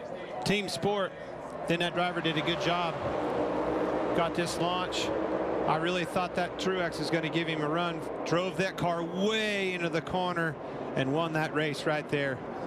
That was an aggressive move. Yeah, that pretty much there. That ended up being the final turning point, that restart. Let's take a look at all our winners this season as Kyle Larson pulls into Ruoff Mortgage Victory Lane.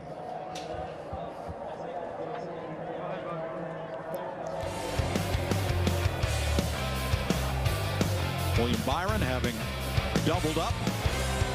A lot of Chevrolets in that group. One Ford, Joey Logano, one Toyota, Tyler Reddick. Otherwise, the bow ties have led the charge this season.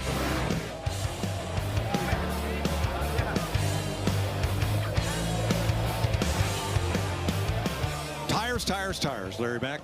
That's all. We ran out of them. We did, but not only were they the story, it seemed like there was sufficient fall off, I think, to give us the kind of racing we've been looking for this package. Yeah, I mean, it exactly is, and I think we kind of knew it coming in here that even though we got no practice, that fall off was going to warrant some interesting strategy. Yeah, it was about the racing on the racetrack. When you think about the tires, the strategy, mistakes on pit road, that ended up being a big storyline throughout this entire race. Clint, you were high on William Byron and Kyle Larson all day. All weekend long. Yeah, certainly, coming into they were this class. preview in the weekend. Sorry, but they have been.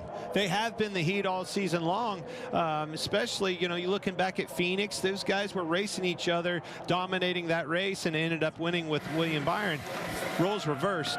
Redemption time for Kyle Larson. The 9 car had an extremely good run, but mistakes. On a track like this, where the strategy is the name of the game, and these green flag pit stops, you cannot make mistakes. The only car, in my opinion, that could have ran with those guys never got a chance to showcase that much, that 11 car. Obviously, Truex was fast, but Denny Hamlin in 11 beat himself today. He's going to go home not very happy with himself.